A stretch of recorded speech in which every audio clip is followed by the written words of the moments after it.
We'll call this meeting to order. If you'll join me in the Pledge of Allegiance. Jennifer? I pledge allegiance to the flag of the United States of America and to the republic for which it stands, one nation, under God, indivisible, with liberty and justice for all.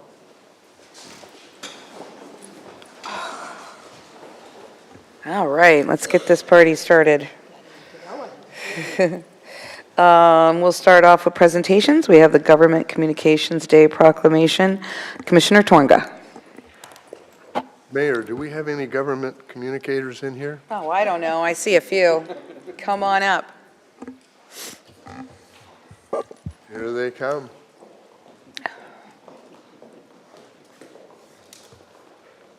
Normally, they're communicating, talking, and I have to listen, but I get to read now. That is a strong group of women standing there. Yeah, it That's all is. I got to say. We know how to chat, don't we? Government Communications Day, February 24, 2024. Whereas the role of government communicators professionals is to inform, educate, and engage their communities. And whereas robust communication in government creates trust and inspires residents to take action and be involved. And whereas government communications creates relationships and calls to action, build awareness and understanding through storytelling, engage and foster engagement on civic issues, and use all channels to include people in critical decisions. And whereas it is essential to have strong communications in government because it is a foundational element of living in a democracy where citizens have the freedom to make their voice heard. And whereas the City of Dunedin is proud and has deep gratitude and recognition for government communicators, professionalism, dedication, hard work, commitment, and enthusiasm. Now therefore I, John Tornga, by virtue of the authority invested in the Mayor of the City of Dunedin, Florida, and on behalf of the entire City Commission, do hereby proclaim February 24, 2024 as Government Communicators Day in Dunedin. It underscores the vital role of the Communication Department, whose dedicated efforts uphold effective communication strategies essential for the City of Dunedin. Thank you. Yay.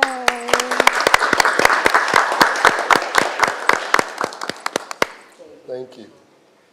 Please. Speech. Oh. Mayor, Vice Mayor, Commission, thank you very much. Sue Burness, Director of Communications for the City of Dunedin, and I'm here with my very talented, enthusiastic staff. And we are honored and humbled for this proclamation, and actually humbled is probably the better word, because we're the behind-the-scenes people, right? We're behind the scenes, supporting our staff, supporting our department, supporting all of you, but most importantly, supporting our community with the vital service of communications. And we do recognize communications is a vital city service. And you've probably often heard me say that if we're not managing the narrative, others are going to manage it for us. And in today's world, that can be a really slippery slope. And we see what's out there already, often in the negativity that we see on social media. But we are just very proud and very honored to be your communications team and to do what we think is a critical, vital, essential city service, a role to provide information, education, and engagement. All right. Come on up, get the picture. We gotta get a picture. Yeah, she's got it.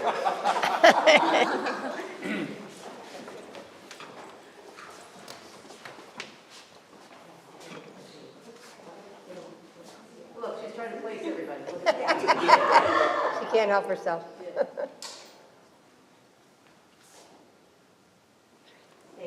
right. Yay.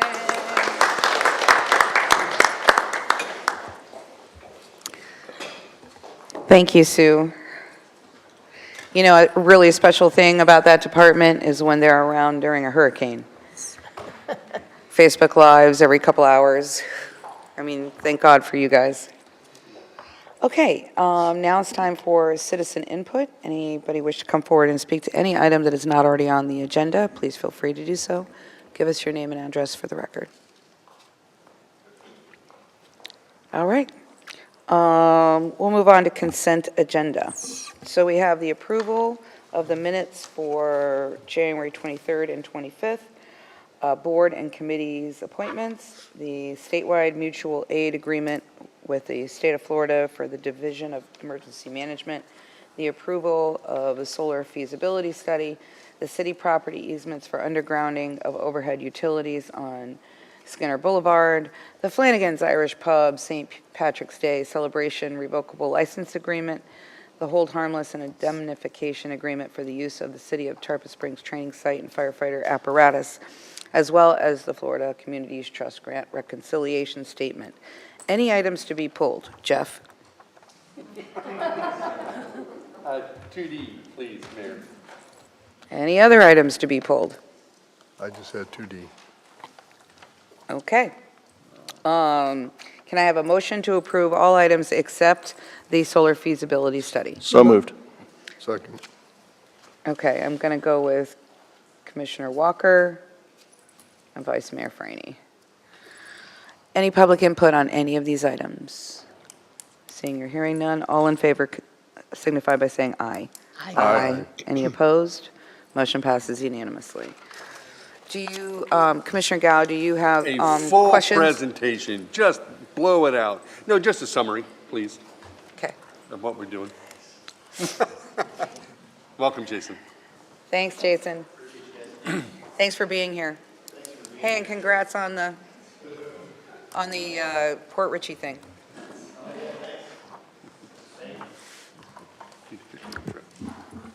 Good morning. Welcome, Natalie.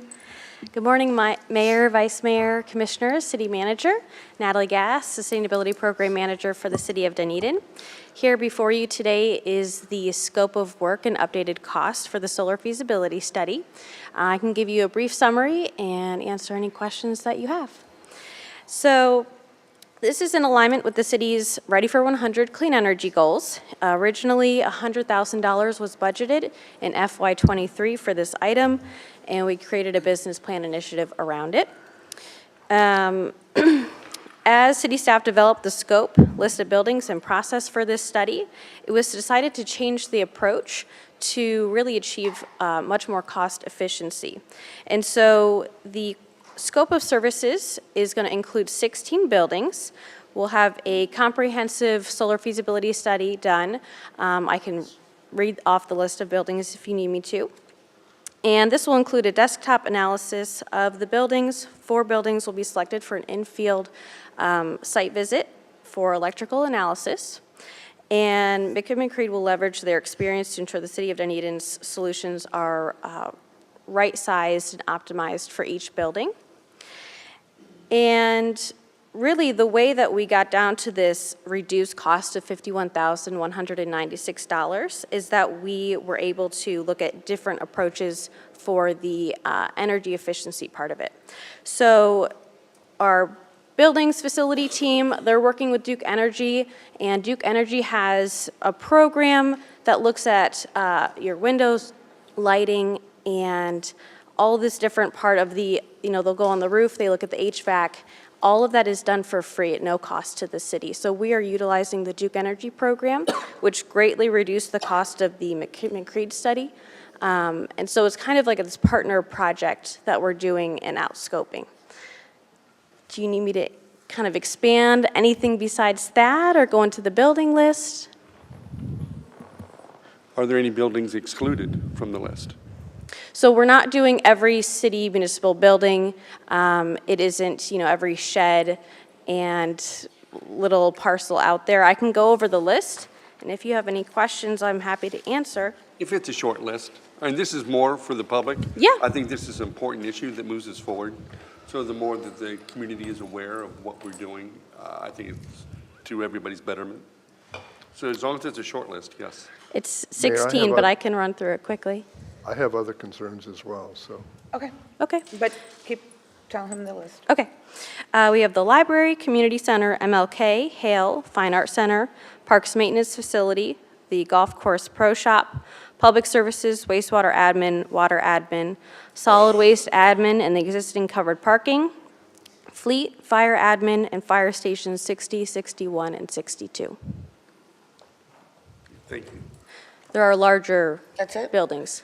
Yeah, I really didn't have any specific questions. We'll see how it comes out in the details. I am very happy that for the cost of this, what we're able to achieve, the idea that we're partnering with Duke and what Duke is able to do for us is just wonderful, especially on the price standpoint. So again, it goes back to where we are and alternative forms of energy, what that means to us environmentally, what it means to us physically. So it's important that we go through these steps and move forward. So thank you very much. Thank you. Commissioner Twinga. Thank you, Mayor. Yes, I had some concerns. That's a lot of money. It doesn't matter what we budgeted for it before. I like all those free issues that you're talking about that Duke could provide for us. I have brought this up before to the city manager, in passing. We have solar. Lots of us have solar at our homes, et cetera. We didn't have to go through any of this. I think I would rather spend the $51,000 on doing a small building with solar. And I went through some of the detail of this, and having them check out the electrical part of it, et cetera, et cetera. I think we can get that done relatively inexpensive on a particular building that we wanted to choose to do. Now, I know we said we wanted to be ready for 100 or 100 in 2035, and I have brought that up a number of times for all of our buildings.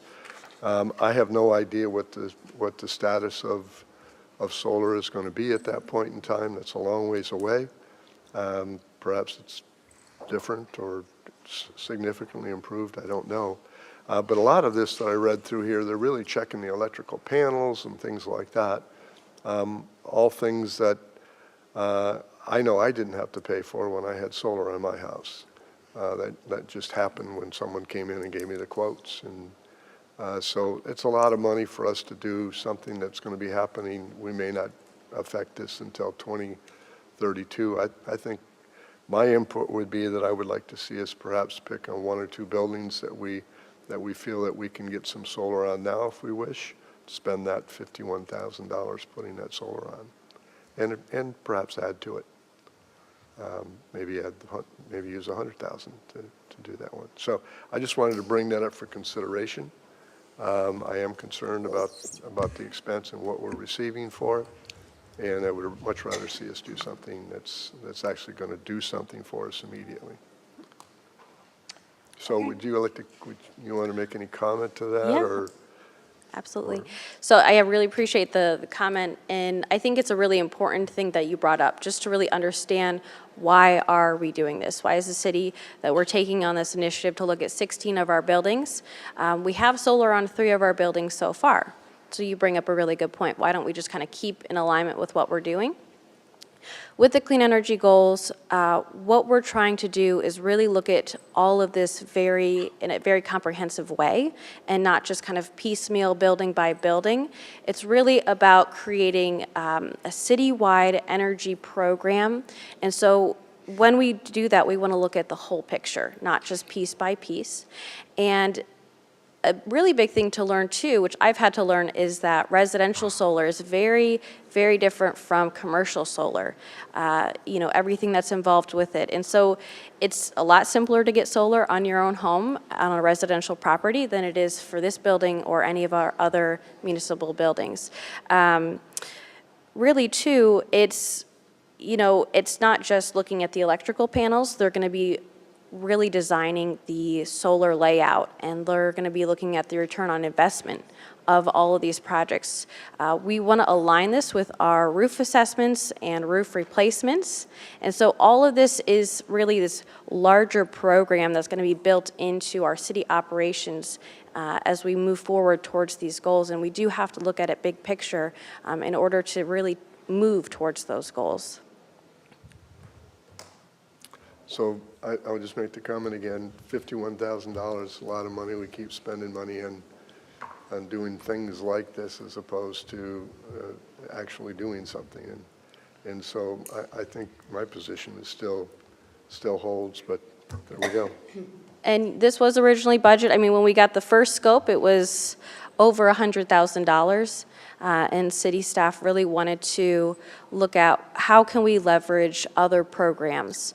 And so we leveraged Duke Energy. We're leveraging as much city staff time as we can, but at the end of the day, the lack of time, expertise, and tools available to us, really we have to get that help in order to look at this holistically. But I feel like I'm really proud of the city staff for looking at and incorporating programs to reduce this to $51,000. Okay, Vice Mayor? No, I mean, that's what I was going to have you articulate. I think you articulated it really well. I mean, we all know, even as we sit in this building, there was a little controversy on how solar should have been laid out on the roof of this building.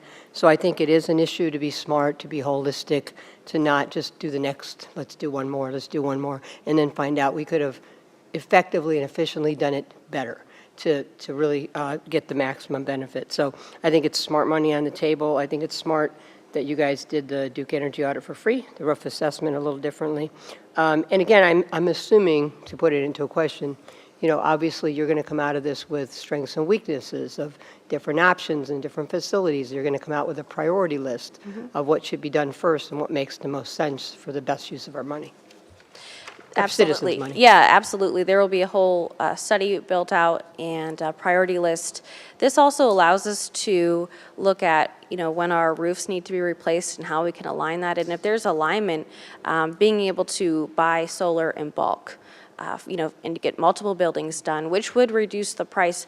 But if we don't have the feasibility study done and the designs ready, we can't leverage those reduced pricing of buying solar in bulk.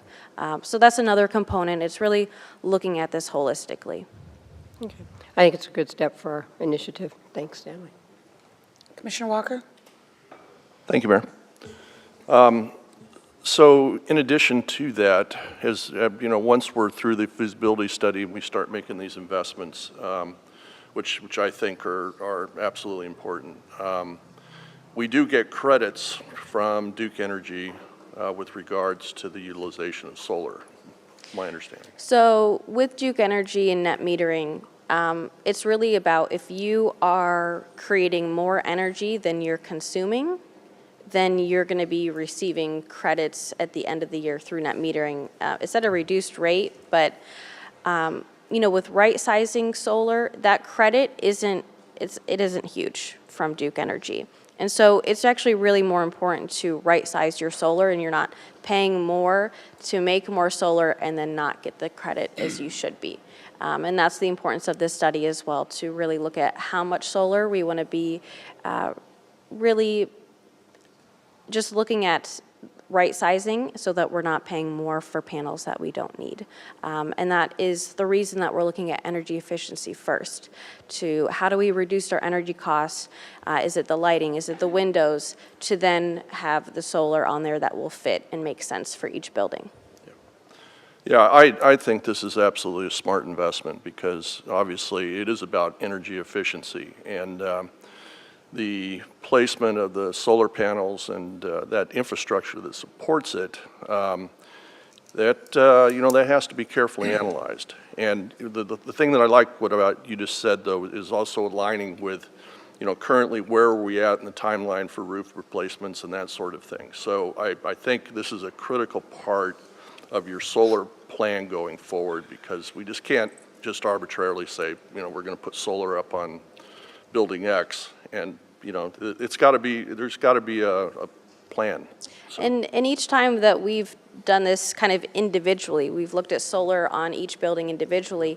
We have a different solar contractor, different manufacturer, and different system, and so are we going to have 20 different systems to manage and vendors? And when one panel goes out, we want to look at this holistically so that if something happens, that we're able to get things fixed. And we're just really trying to make this a connected program, connected system. Yeah. Thank you very much. Thank you.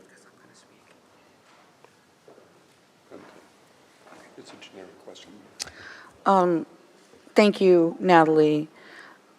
You know, I totally get where Commissioner Torga is coming from.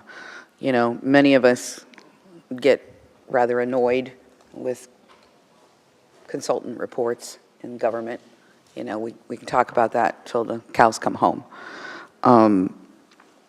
But the benefit of this particular report is the things that it's looking at.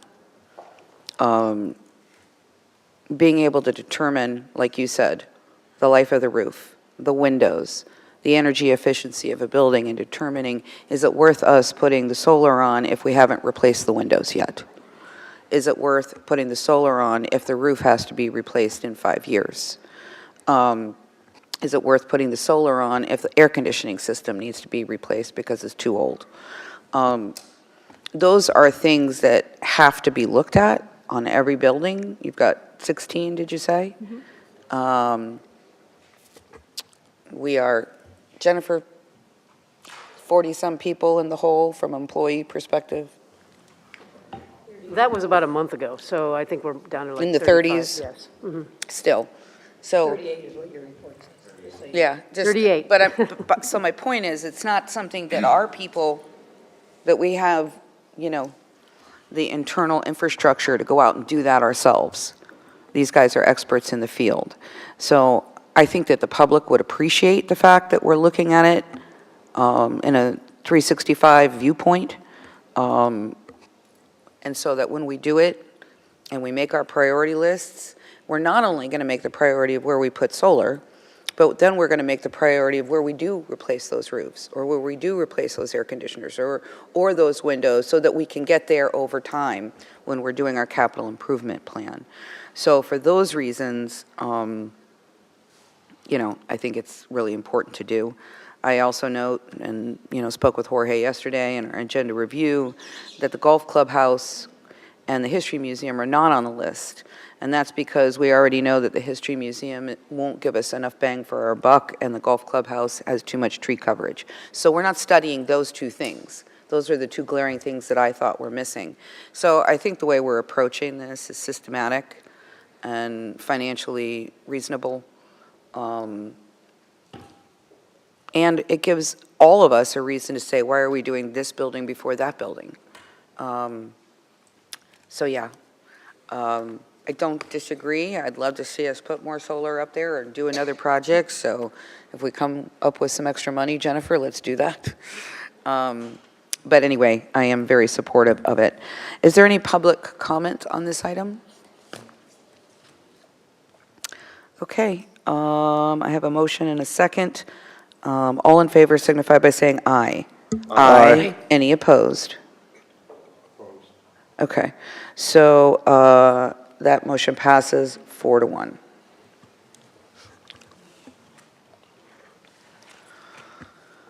Thank you, Natalie. Mayor, Yes, ma'am. who did you have the motion in the second? Oh, I'm sorry. That was a motion and a second from the previous group. So moved. Okay, Commissioner Gao Second. and Commissioner Walker. All in favor signify by saying aye. Aye. Aye. Any opposed? Okay, motion passes 4-1. Thank you, Mayor. Sorry about that. Nope, that's okay. I got confused with my own notes. All right, we're going to move to action items. We have the Library Advisory Committee continuance discussion. Phyllis? And anybody else you want to bring up with you? So Peg, our chair, was on her way, so I will go ahead and just read the report that they had submitted. Let me get that. So the Library Advisory Committee continued to support the library through 2023 with promotion of library events, meeting to discuss and give feedback on library services. They were integral in helping us create our library survey, all of the questions for that, so that we can update our strategic plan. Among the many topics they discussed and examined were our budget, our state report, feedback on the library's survey, and one of their big items was that they created this library secret services flyer to talk about all the amazing things that the library offers. So that has been promoted. It's kind of like a white paper, one sheet that tells all about library services. So they continue to serve as a source of ideas, feedback, and input for me. They all actually utilize the library on a regular basis, and they bring feedback from other community members. So it's the opinion of the committee members and the library director, myself, and that they continue to meet the requirements as listed in the enabling resolution and should be continued. Thank you. Okay, any questions for Phyllis?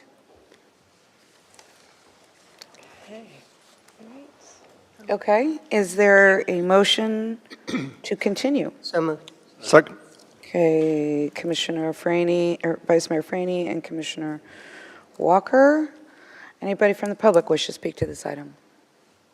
Seeing or hearing none. All in favor signify by saying aye. Aye. Aye. Any opposed? Motion passes unanimously. Thank you, Phyllis. Thanks. She made it. Would you like to come forward? Sure. We thought 9:30 was a good bet. That's okay. You've been very efficient today. Yes, we have. What can I say? That's my job. Yeah, I'm impressed. Thank you. We just voted in favor to continue your committee, and thank you for all the hard work that you guys do. We really appreciate it. I'll share that with the other members next Monday, and I just want you to know the group that we've got is a great mix between transplants and people who've been on it for a long time. It's a really dynamic mix. So- Awesome. And again, I'm gonna just say this because I have this opportunity. Phyllis is the best. Oh, yeah, she rocks. She's the rock star. All right. All right, thank you. Gotta stay. That's okay. All righty. We'll move on to our next action item, which is the award of the 2024 pipelining project for over $1 million, and the 2024 manhole rehabilitation project for about $100,000 to Vortex Services. Nan? Good morning, Mayor, Vice Mayor, Commission, City Manager. Good morning. Nan Bennett, Public Works Director, or Public Utilities Director, I'm sorry. Before I get started on the item, I would like to just diverge one moment because you were talking about the many vacancies we have in the city. And I'm happy to announce that we've filled at least one of those vacancies in engineering. And I have with us today Alejandro, he goes by Alex Gonzalez. Hi, Alex. He's the new professional engineer in the engineering department, has many years' experience with Manatee County doing utilities-type capital projects and loves wastewater, and we're happy to have him. Welcome. Awesome. Got to give the man a round of applause if he loves wastewater. And congratulations, Nan. Yeah. Yes. All right. Good day for me. And for You go. Mary as well, because she gets a lot more relief as well. So, yeah, we're thrilled to have Alex here. He's already hit the ground running, helping out with some projects and stuff, and pretty soon you'll see him up here presenting projects. But we're letting you meet him today and letting him see how the process goes. Okay, so back to the business at hand. Regarding the wastewater collection maintenance contracts we're considering today, I also have Rodney Rainey with me, our collections manager, and he's here to back me up, give me the specific details I need if you have some hard questions. So this agenda item is for award of its two capital projects under one contract. So we've combined them, and it's a mouthful and it's a long read. I'm sorry, I apologize for that. So we own and operate a collection system that covers the city limits and some parts of unincorporated Pinellas. To protect and preserve that sewer system, to prevent sanitary sewer overflows, and to protect the natural environment, we have an annual sewer lining program that uses cured-in-place pipe lining technology. You want to pull up? Rodney has a couple of pictures of some befores and after of what we're talking about here. So this technology, this is a before picture, And if you look to the left, lower left corner, you can sort of see some water coming in. This is before, and then after the lining, oh, we skipped one, I think. No, the blue pipe is the liner, that there's no longer water rushing into that. There's another example here where there was more of a structural failure. If you look on the lower edges, there's actual portions of the pipe that are failing there, and then after you line it, that's what the pipe looks like. So needless to say, that goes a long way to restoring the pipe. All of this is done without excavating. It's done between the two manholes where you clean and do all this with cameras, remote cameras, and invert these liners and cure them in the pipes. So we're able to do this much less expensively than we would if we had to dig these up and actually replace them. So the technology will help to add up to 50 years life on our existing sewer pipes. It will reduce the operational burden by reducing inflow and infiltration, which is groundwater or stormwater that we would otherwise have to treat at the wastewater plant. And based upon Rodney's staff operational evaluations, because they're going around the city every day videotaping and evaluating our system, it's been determined that the primary area we're focusing on this year is Basin 1 for Lift Station 1, which is southwest corner of town, and there's some maps in the backup here. There are other areas as well that are being done that are priorities, but the big focus is that Basin 1. Okay. It's approximately 1,800 linear feet that we're going to be able to line it is a little over $1 million. It's, the lining portion of this project is $1,158,199.50. So that's the first half of the project that's in this contract. The second half is that in addition to the pipes, there are manholes, and we have about 2,600 of these sanitary sewer manholes, and these are access ways that we can get in for cleaning and maintenance of the sewer system. These two, over time, fail. Wastewater is very corrosive and aggressive.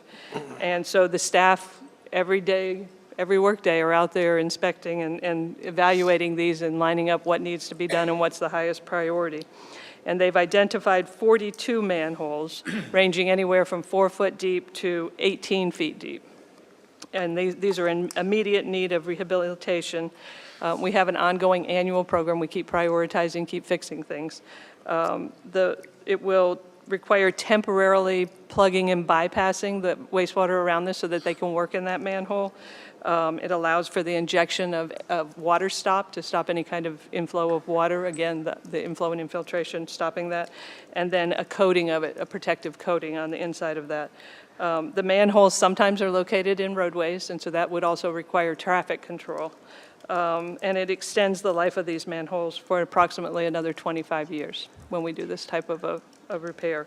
So Vortex Services, LLC of Tampa, Florida, has offered to perform this work on a piggyback contract with the City of Tallahassee, right? Yeah, the City of Tallahassee. The portion for the manholes, that portion of the work is $99,995.56. And combined, the two types of repair under this contract would be $1,258,195.06. And we would follow all the terms and conditions of the City of Tallahassee contract. The city attorney has reviewed the agreement and has approved it as to form, and staff recommends approval. Okay. Any questions? Yep. So this is quite interesting. You know, we've been following this for quite some time. It's interesting because of the fact that we don't have to dig out the community. I think mostly from the Commissioner, could you turn your microphone? Thank you. I think it's interesting from the resident side, so we don't have to dig up the community, but also then obviously saves us a bunch of money. You mentioned about 50 years once we reline it. Is that a general number that we can use? I think that's a general. That's what the contractor tells you. But It's basically putting a Schedule 40 pipe that you use thicker in irrigation, Schedule 40, that's what you see. So it's sliding a 40 pipe that's already been in the ground 50, so I think that's easily attainable. We've gone and we've been around and watched some of this as it occurs. Now, you had mentioned you're doing investigations consistently and constantly on our whole piping system. In this particular case, you mentioned that we're going to be doing about, was it 12, how many feet? 1,800 feet? 18,000. 18, you said 1,800, I think, and you said 18,000. I was looking over and saying, wow, that's, so about what is that per foot? It's about $66 or something like that. $70.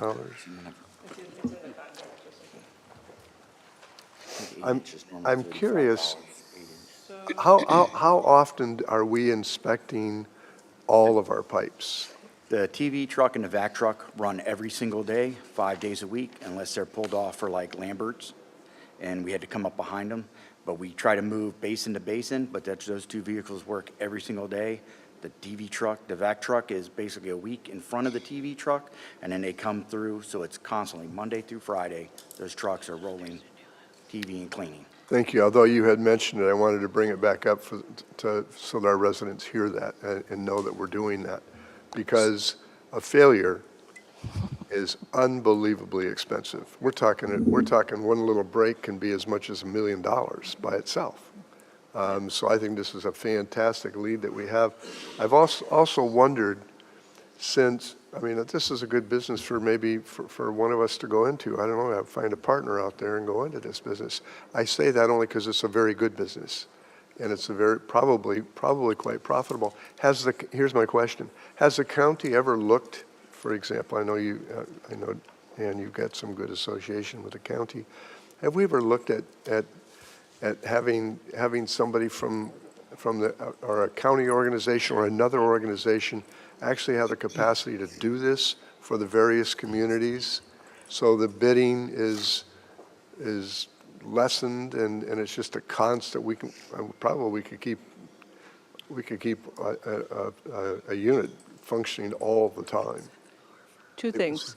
Well, three. Let me answer your first question. You were asking about the cost, and for an 8-inch pipe, the lining itself is $38.94 a linear foot to line.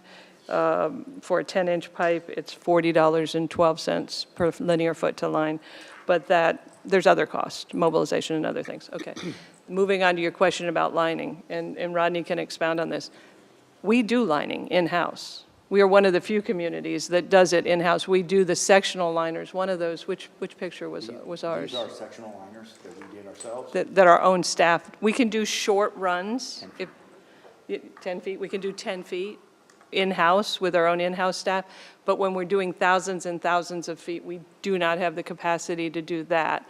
And yes, a couple of years ago, the county put together the Pinellas County Stormwater Wastewater Task Force, and we got together and we talked about a lot of these things. The county did bid some contracts that anybody could utilize, and I'll tell you firsthand that there's so much work that when I tried to utilize them, sometimes they would refuse to do it. They just couldn't take the work. I mean, St. Pete is running crews and crews and crews of this type of work, multiple companies, because of the problems they've had with their sewer, and everybody does a certain amount of this every year because it is so cost effective. It is the best way to take an older piece of infrastructure and extend its lifetime.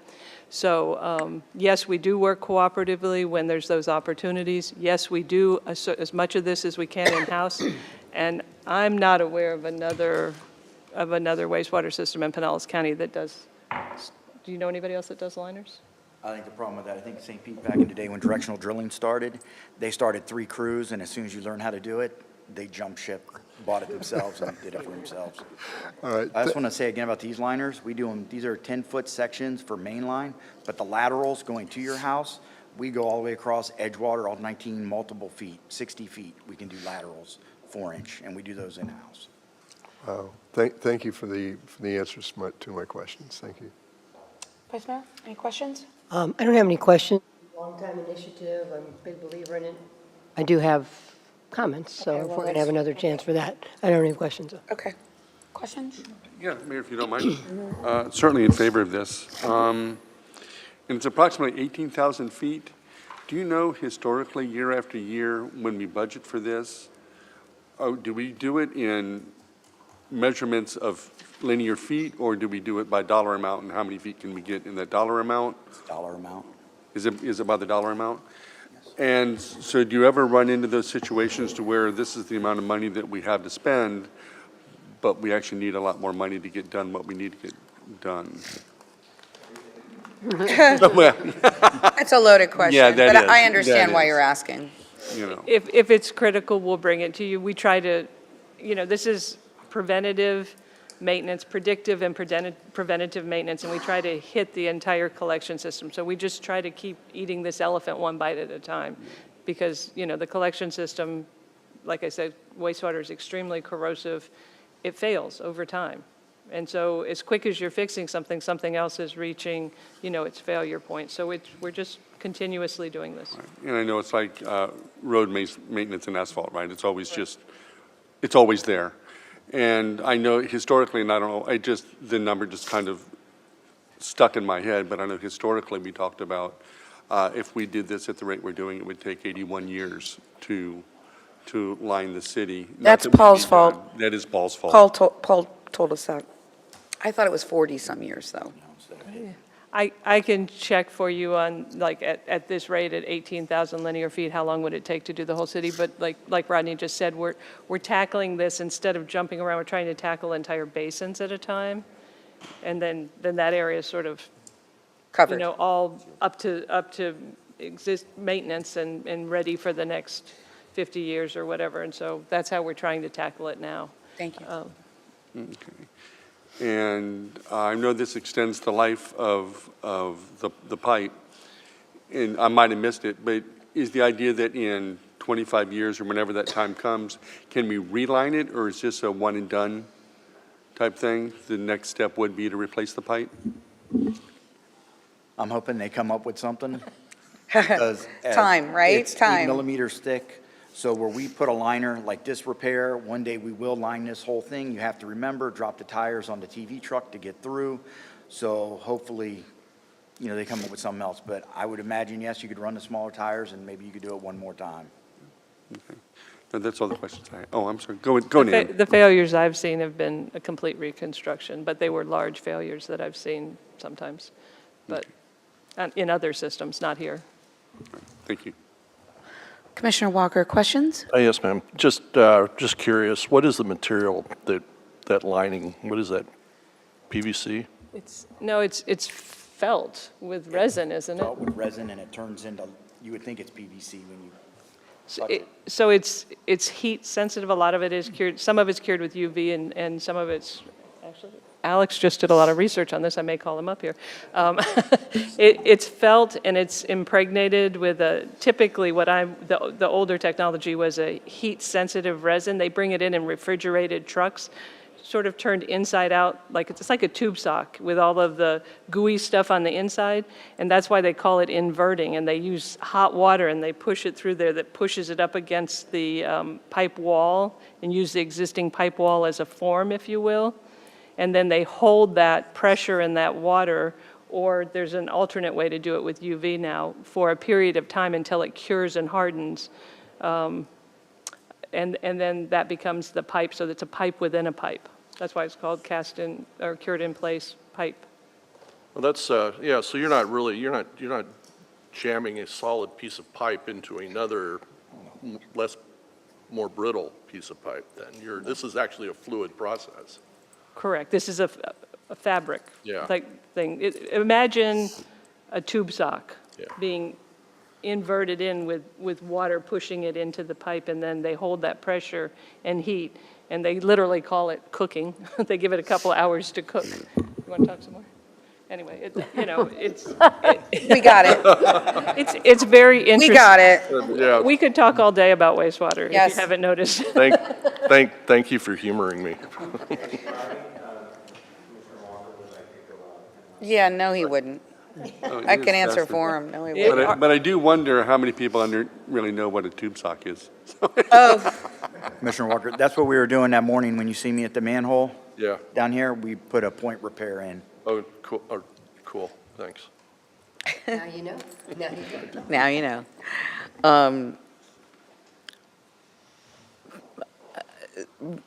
My question really is,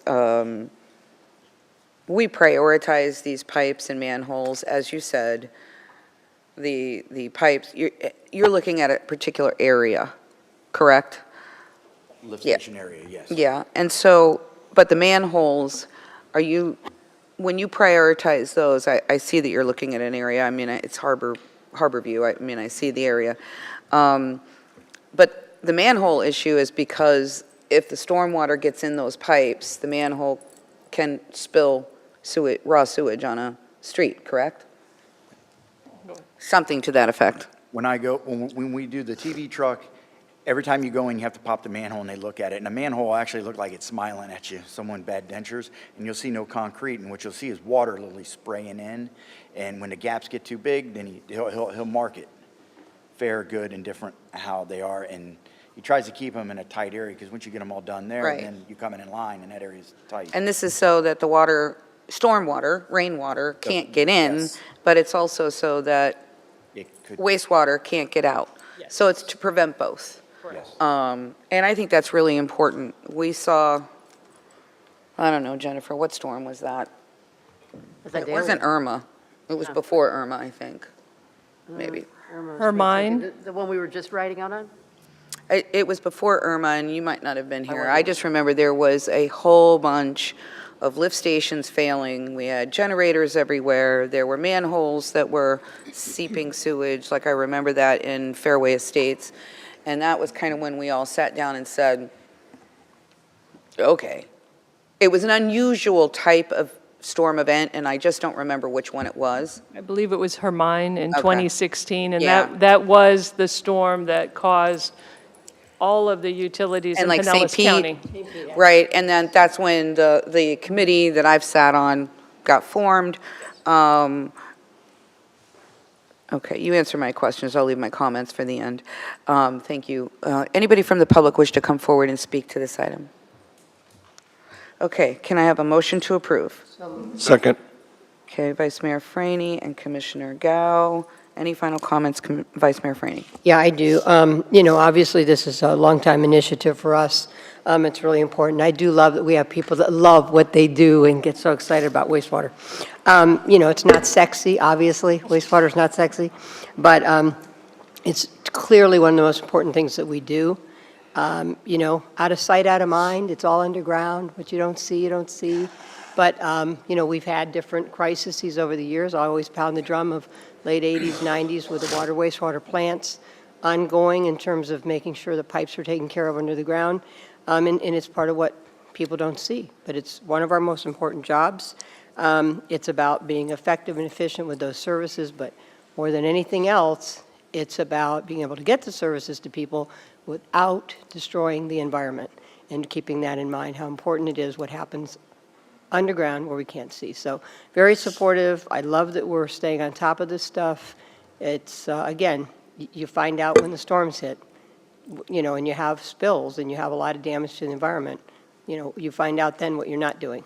And it's important we stay on top of this. So very supportive of this. Thanks for the work you're doing. Commissioner Gao? Yes, Mayor, I'm also in support of this. It's just the infrastructure work that we do every day that the public doesn't know about and doesn't necessarily care about, as long as we're doing it and it doesn't impact them, and we find out real quick when it does. And so it's just, one of those epic goals. It isn't an epic goal because it's just what we do every day. I'm very much in support of this. Thank you. Commissioner Walker? Thanks, Mayor. Yeah, our infrastructure is positively our most important resource, and I really applaud the fact that you're looking ahead in terms of making sure that we're addressing those issues, because it is important. What we do with our wastewater system is absolutely imperative. I did some research on the technology, and I find it absolutely fascinating, hugely efficient. $64 a foot that's not bad. And I also support the fact that it is a sustainable, essentially preventative maintenance that you're all doing. So anyway, love it. Thank you, Commissioner Walker. Commissioner Twanga. I always support infrastructure. Thank you. Well, I remember back in Hermine, whatever, when we had all of that flooding, and I think, we saw it hit everywhere, all the different cities, and it became real evident that we needed to up our game. And we went from, I think, 400,000 to 500,000 a year to over $1 million a year in pipelining and manhole configuring, I'll call it. I think it would be important in the future. I know that every couple of years we look at our rates, water rates and sewer rates and those kinds of things. I think it would be important for you all, Jorge, Jennifer, Les, to look at kind of what Jeff was alluding to, and that is, we thought it was a big number when we doubled it. I don't think we feel the same, especially knowing the cost of living and the cost of product. I'm sure we're not getting as much of a bang for a buck today as we were 3 years ago when we were doing this. So I think it's important to take a look at where we should be to have a reasonable goal of kind of completion. I say completion, you know where I'm going. To do this and be really ahead of the game.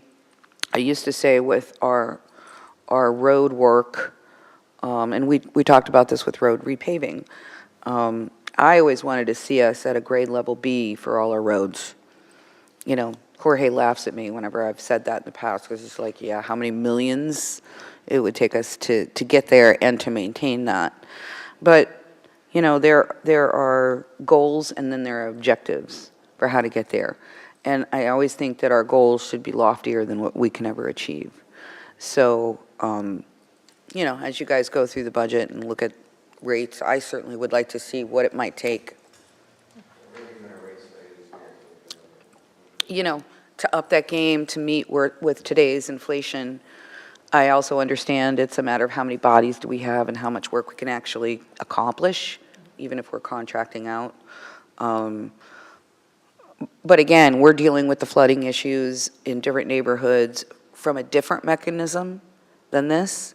But if we are as committed to preventing flooding and creating a quality of life in our neighborhoods as I think we all are, then it's really important to look at all aspects of the possible flooding and contamination and all of those things. So I'd be interested to understand, do we need to go to 1.5, given where inflation is, or whatever the number is, and how long it would take.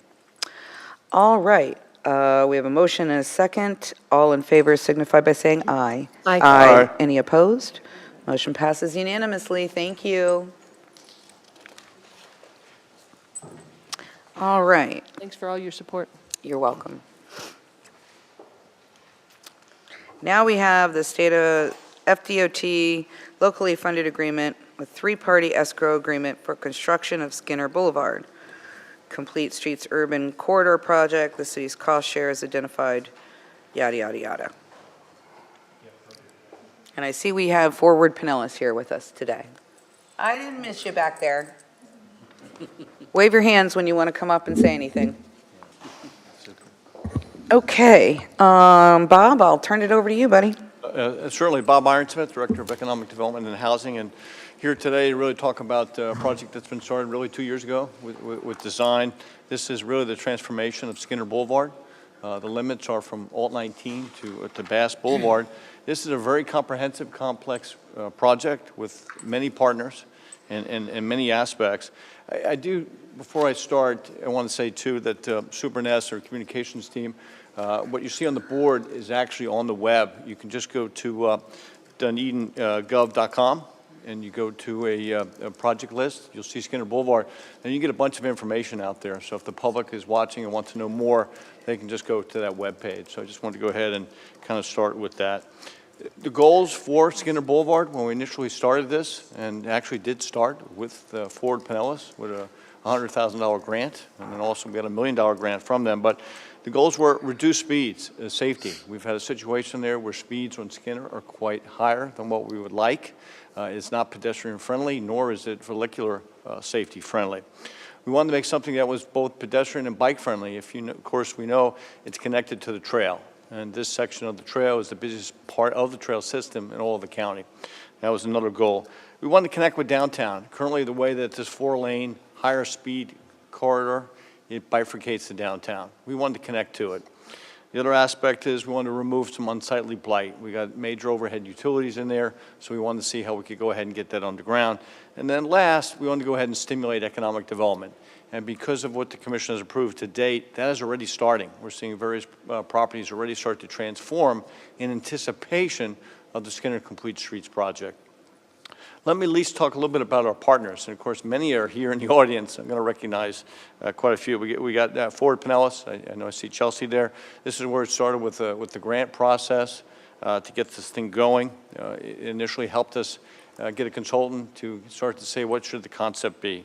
DOT has been a tremendous partner. They're here in the audience too. They're contributing substantial dollars, way over $3 million toward this initiative. DOT's been a great partner. Pinellas County, of course, we get the CRA funding from them, so they're always a partner for us with these major projects.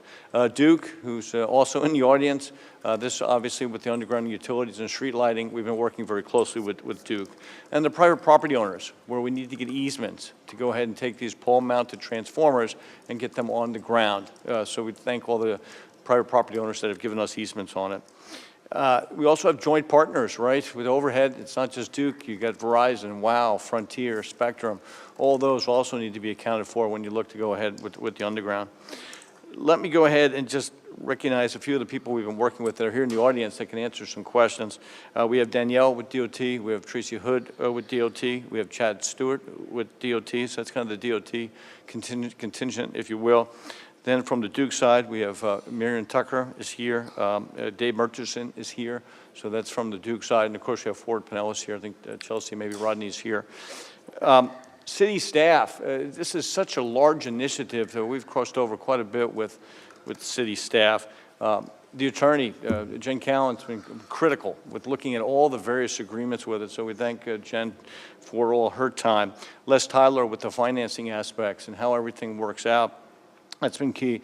Engineering department, because guess what? We need to upgrade some of the utilities that are in Skinner. So the engineering department has been awesome with that also. And Jorge, who's worked very hard, and I know the Vice Mayor has too, with Duke on the overall franchise agreement that also swung over into getting a binding cost estimate to underground, which was much more favorable to us than what it was initially. And then I want to just take a moment, special acknowledgement to Doug Hutchins. I could not be here today if it wasn't for Doug working with all these different players, all these different partners, all the staffing. Doug has just been tremendous on it, so I certainly wanted to take a moment just to mention that. We got 4 agenda items coming before you today. The first one was on consent. That was easements on 2 city properties in order to go from pole-mounted transformer to a ground mount. I know there's already been action on that. Then we have 3 items that are coming before you. I'm just going to mention quickly, and then I'll go into each one, of course, as per the agenda. The first, obviously, is the local funding agreement and the third-party agreement, escrow. This is where the city places a deposit on it. The agreement has been reviewed and signed by form by the city attorney. This really starts us. We need to get dollars to DOT by March 1st, and so today is an important date. $2.655 million will need to be wired up as part of our deposit for this project. And you can see what's up there on the board, and we also have a local board here too if someone wants to see it in the commission chambers. This kind of shows the streetscape, the 2 lanes, some parking, the bike lanes, the roundabouts. Again, you can look at this on our webpage if you really want to see some more detail. But this is what we're here today. The first item, local funding agreement, third-party escrow, and I'm happy to answer any questions, and I have Les Tywell here too, right next to me, relative to any of the financing aspects. And we certainly appreciate all the partners with some major grant funding that's come in. I know the mayor has worked with Fort Pinellas. We got about a $1.2, $1.3 million grant that came in for carbon emissions, because when you have roundabout, you go ahead and reduce the amount of time that something's idling. So that's also been a part. Way over $3 million in grants that have come toward this initiative. So I wanted to go ahead and mention that, and be happy to answer any questions that you might have. Okay, I'll start this side. Jeff, any questions? Commissioner? Other than the timeline, Certainly, I can go into that, Commissioner. So dollars will get wired up to DOT by March 1st. From there, the plans are 100% designed. They'll go out, and we're looking for the bid letting, if you will, toward the end of part of May. And then from there, they'll select a contractor. We're looking for construction to start in the fall of this year. And I should have said, too, the initial funding for this project is, from the city perspective, for the deposit, is ARPA dollars and wastewater enterprise funds, too. and the completion date on this? We're looking at, 2 years, hopefully a little bit sooner than that, but 18 months to 2 years. The one nice thing about this project is reducing, so we're looking at, hopefully not too much impact on the private property owners that are out there. Okay, and how strong is that timeline? What's the impact? I think it's pretty good. I think we're on our schedule.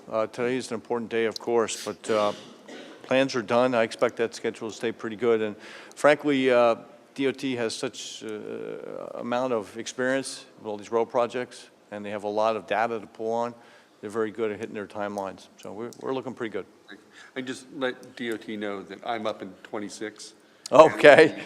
Very, very cool to have this done before I'm Absolutely. before I'm out. They're here in the audience. We started with Tracy Hood. He might have had to step out a little bit. Now we're working with Danielle and Chad, and they've been fantastic. I can't tell you what great partners they have been. Very responsive to us. So we're pretty optimistic on the deadlines. Thank you. Commissioner? Thanks, Mayor. Just clarification on the timeline. Did you say in May out for bid or contract award? No, actually, I think they're here. Do you want to answer that question? Oh, you're right here? Danielle, why don't you come to the podium? Danielle is one of the project managers that we've worked with, so you get a firsthand from Danielle. So our early date is in May.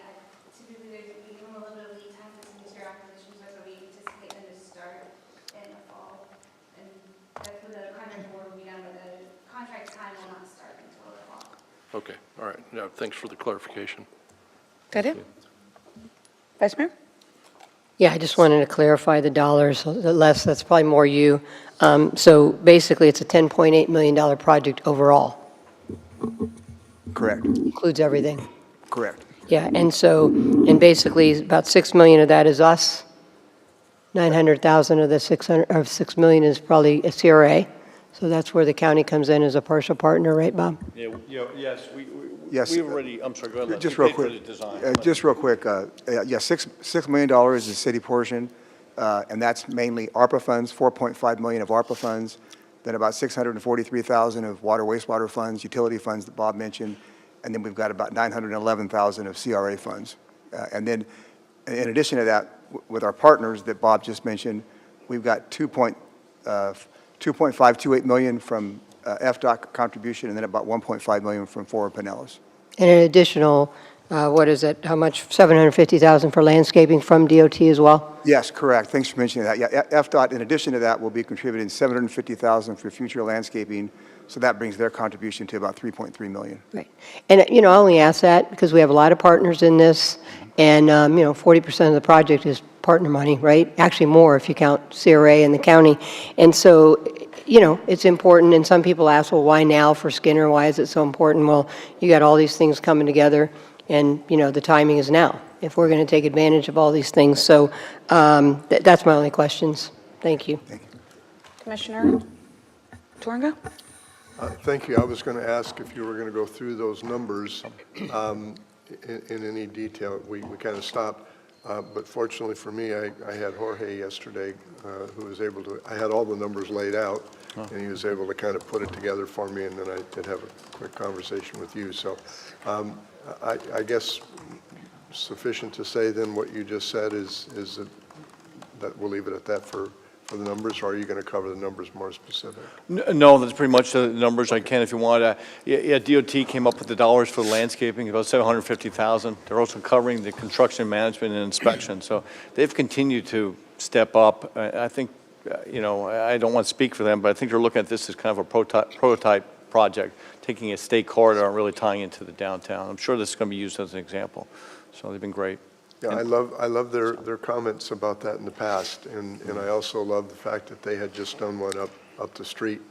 As far as the concept goes, different, a little bit different. They weren't changing lanes or anything, but certainly have the experience right up the street. And given the time frame, 26, I spoke with Les about that, and it all seems like a very viable program and lots of involvement. So I think it's pretty spectacular. Thanks. I have all the information I think I needed. I don't have any questions. So anybody from the public wish to speak to this item? Forward Pinellas, any comments from you guys? Okay. All right. Can I have I need two different motions. So can I have a motion to approve the State of Florida Department of Transportation locally funded agreement for construction of Skinner Boulevard Complete Streets Urban Corridor Improvement? So moved. Second. Vice Mayor Franey, Commissioner Walker. Any final comments, Commissioner or Vice Mayor Franey? Well, I mean, I think you already see the investment happening.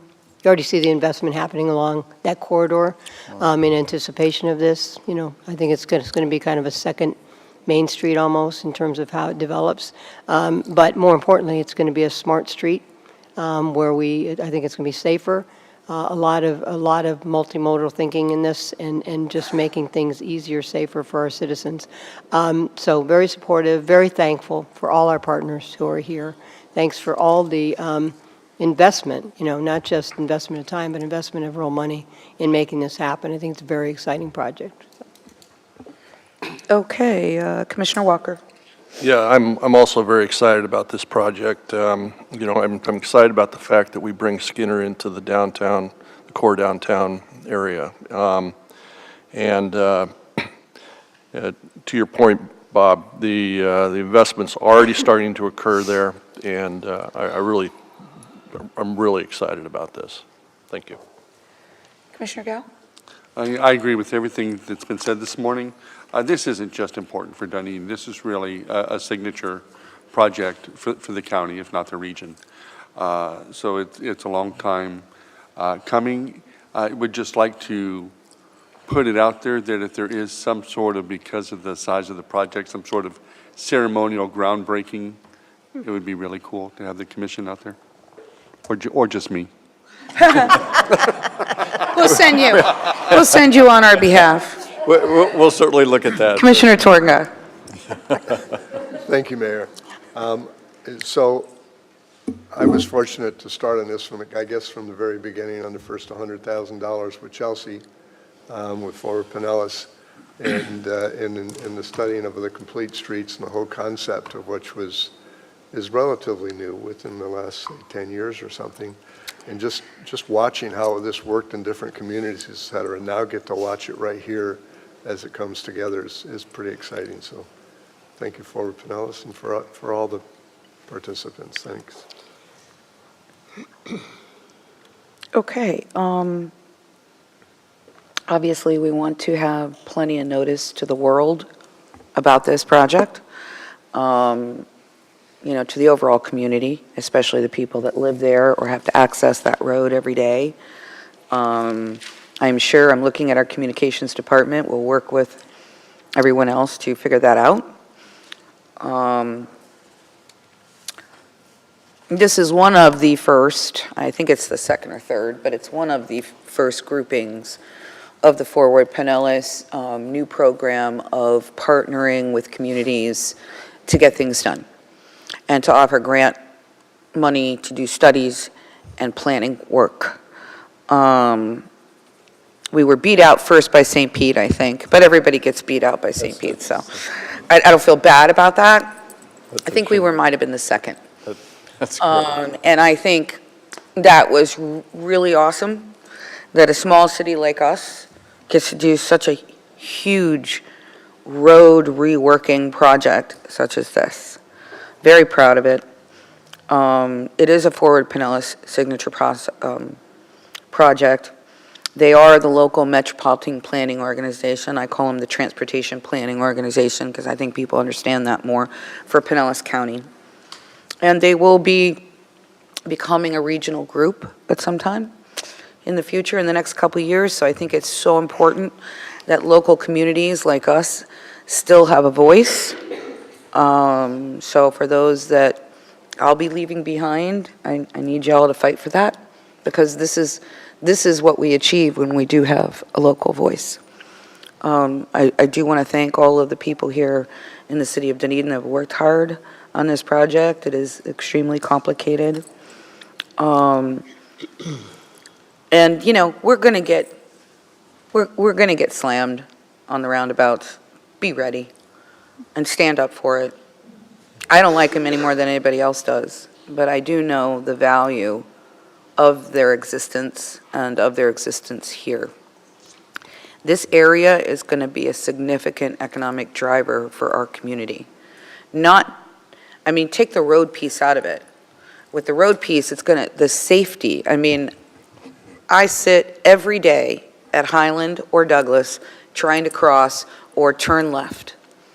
Or right, depending, but crossing traffic. And I could sit there for a very, very long time. There is absolutely no ability to cross on foot and be safe. He's not wrong. So the safety issue is so important.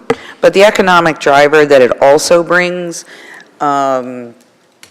because this is officially part of our community redevelopment area, and, with the CRA expiring in 2033, this offers us the ability to continue to spur our economy, and really that's our job, besides flushing the toilets, is making sure that our community and our piece of Pinellas County has a strong economy, and I think this is going to help us do that. So I'm very proud of that and very proud of the work that we've all done to get there. I think we have, anybody from the public wish to speak to this item? I think I already said that. I didn't have it marked down. I was trying to. Okay. So. All right. So all in favor signify by saying aye. Aye. Any opposed? Motion passes unanimously. We have a second motion, which we don't need to do comments and questions on. It's just approved State of Florida Department of Is that a hint? Yes. I'm not subtle about it. Approved State of Florida Department of Transportation three-party escrow agreement. Can I have a motion and a second? So moved. Okay, Commissioner Gao and Commissioner Twanga. All right. Anybody from the public wish to speak to this particular piece of the agreement? All right. I will say, any final comments? Anybody have the need to say anything? I'm scared. No. I'm scared as well. I'm not saying. Okay. All in favor signify by saying aye. Aye. Any opposed? Motion passes unanimously. And then we have another piece to this whole thing, and that's the Duke Energy Underground Conversion Agreement for Skinner Boulevard, Complete Streets Urban Corridor. The binding cost estimate of $1.5 million and change. Bob? Yes, and if I can just go back just real quick, Mayor, on the other item. The roundabout characteristics here are way different than Clearwater. We're under 12,000 trips a day. They're way over 40,000 with a dual access lane. This is a totally different situation. So we are going to be prepared, but I just wanted to make that clear. Thank you. This is a way different situation. Gotcha. Yes, the item before you is this is the undergrounding. We came to the commission. The commission wanted us to go ahead and review and look and to move forward with bringing a presentation or bringing a proposal for undergrounding. This is, again, from Alt 19 to Bass. It's a binding cost estimate, about just over $1.5 million. This will get rid of all the unsightly overhead utilities, and it also hardens. So any type of storm, event that happens, these are underground, so you're going to obviously be able to withstand anything like that. So this is the kind of the second or third part of this overall Skinner program, was to look to get the utilities underground, remove the blight, really make this a featured urban corridor, and that's what we're here presenting to you today. Okay, any questions for Bob? Just one, if I could ask it. Sure. This is included in the 10,000,008. Yes, it is. Right. The one item that still will come will be the joint users, but that's still in that $10.8 million, meaning the WOW, the Frontier, the Spectrum, the Verizon. We're working on those right now. Gotcha. And they'll be brought before you. But yes, it's all within just under an $11 million budget. Thank you. Any other questions? Mayor, if I may? Yes. Yeah, certainly the optic and the appeal is wonderful and a great driver in the undergrounding. I guess one of the questions I have is, when we underground, what is the impact on Duke as far as maintenance and repair? As far Will as this increase their costs or decrease their costs? I certainly can let Duke go ahead and field that, but I think it reduces it because you're not going to have the impact of the storms and things like that with the overhead aspect of it. Okay. Then I would hope that maybe in the future they can take that reduction in price of maintenance and use it in the calculation to lower the cost, because the cost is exorbitant and there has to be room to get that down. Thank you. Anything else? No questions. Yes, could we ask Duke to respond to that? Sure. Dave's here, or? Yeah, I mean, here. Yeah, right up here. This is Duke representatives, okay? Dave Murchison, we've been working very closely with. He's been great out in the field. So he's going to go ahead and take a stab at that question there. So the question is about on the maintenance and cost of the underground project. So really for us, the goal is to make it more reliable. And when Doug reached out to me and Bob and Jorge, we wanted to make it as reliable as possible. So we decided to underground everything and we looped everything. So that if there's certain outages, we're able to loop everything where there's not going to be any issues. So cost-wise, it's not going to affect us in much because we maintain overhead, we maintain underground. So in that aspect, I feel like it's about the same for us. But I think when it's underground, I think you'd have a lot less exposure, right? Yeah, whenever we do underground communities and we underground, there's definitely less exposure for underground. I was the designer who undergrounded this City Hall project here with Jorge, working with him last year. So there's definitely going to be less exposure for outages, more reliable, less car hit poles get caught on fire sometimes. So there's definitely going to be less exposure in that aspect. I mean, just my concern is just the price of this for the linear feet. Right. Almost makes it cost prohibitive. If the idea is in the future to do more undergrounding, this price point is insane. I'm not saying that it's not a valid price point. I'm just saying that it's expensive. And there has to be other ways to reduce that, because the goal should be to underground everything, but we have to get there. Commissioners, I'm sad to admit that I've learned a lot more about electricity than I ever wanted to going through the Duke franchise agreement renewal process. But I will tell you that having gone through this, Chris Tiedig with Duke shared with us that those calculations are currently set by a tariff through the PSC, and you guys correct me if I'm wrong, but so the way that the binding cost estimate is developed are calculations and formulas that are set where they project out the future maintenance costs, they project out any future hardening overhead projects that they might have planned in the area, and those costs are then factored into a credit associated with the undergrounding true cost to put their facilities below ground, and then that's how the binding cost estimate is developed based on PSC tariff calculations. But that is the limit of what I know, but it is. Yeah. I might, I'm sorry. No, I also do want to acknowledge, though, that actually this is Commissioner Torga's time. That he's the one that posed it and asked it out, so I want to. All I wanted to say to you is I strongly suggest you ask that question on Thursday night during our second reading of the franchise agreement. I think it's a great question, and you will have all the experts. Yeah, I just want to interject. We started with Duke at 2.1 million and got it to where it is now, really because of Jorge and negotiations with that franchise agreement. Thank you for your comment, Commissioner Gao. I think it was very proper that you jump in when you did. And my question was sort of twofold, because I have a request for non-binding for our community. So really the only difference is on the non-binding or binding is that someone pays for the binding, and then that stands, and for me, I have to sit and wait, and then it's non-binding. So, Yeah. but nevertheless, there's two really important things here.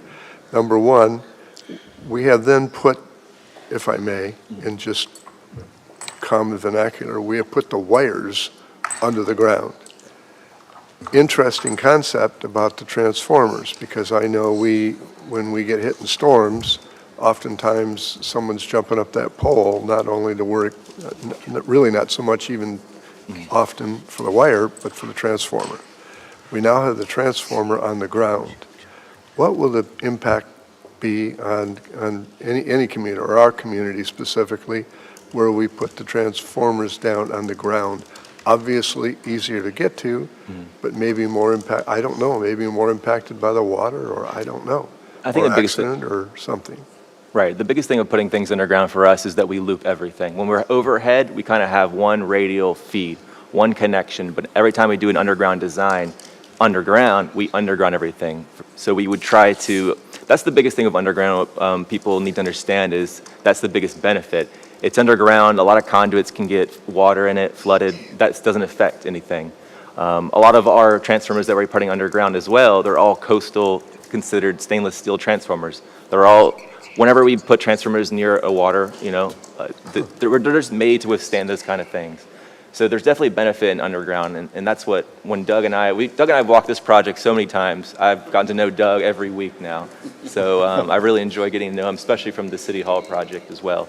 But for my aspect, the biggest thing of underground is the looping aspect, where people are fed different ways, where if one goes bad, alignment can go out there, reconnect the transformer pretty quickly, and get people back energized.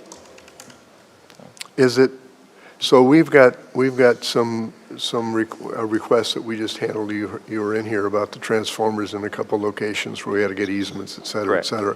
What's the status of those transformers?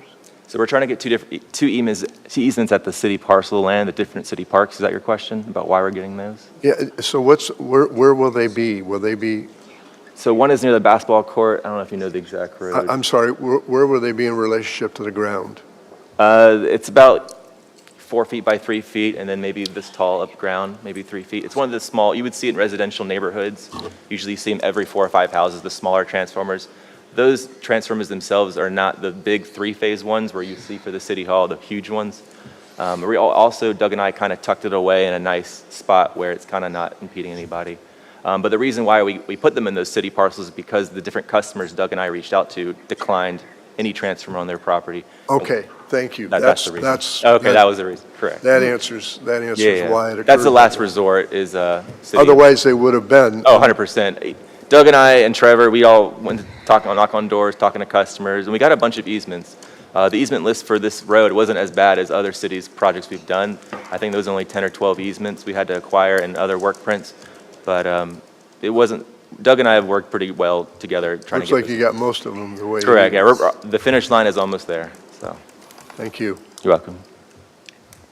All right, any other questions?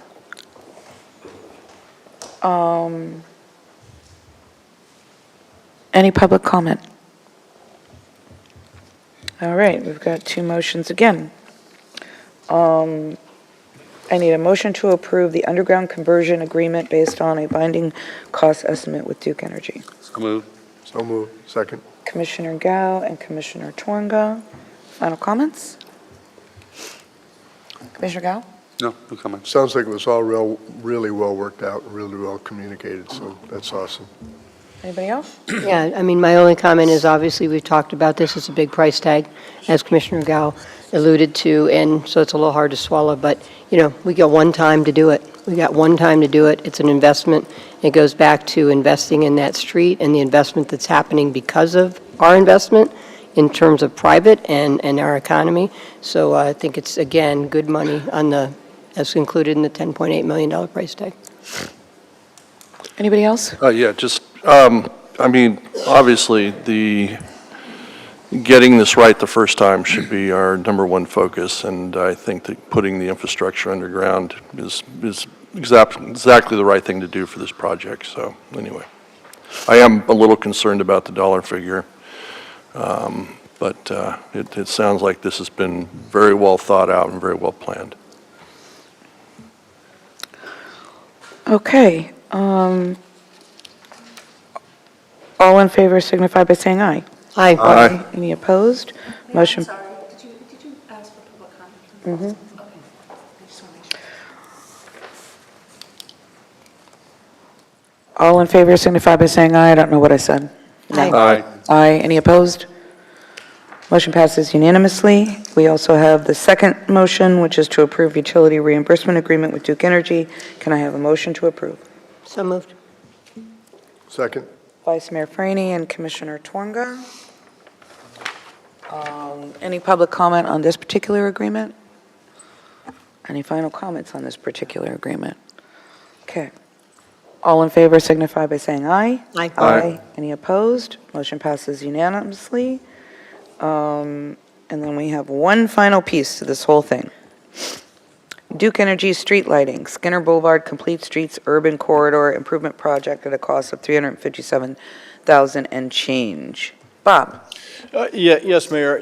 When you get the utilities on the ground, of course, you need to take a look at the street lighting. And the street lighting is an important element as far as creating the ambiance that we want out there. Current lighting is on the poles, okay? It's more of a, very high elevated situation. So this now would be cost and aid of construction to work with Duke to put in decorative street lighting. The decorative street lighting would be very similar to what we have in our City Hall parking lot, kind of a gooseneck black type of decorative lighting. So this is the cost to go ahead and do that.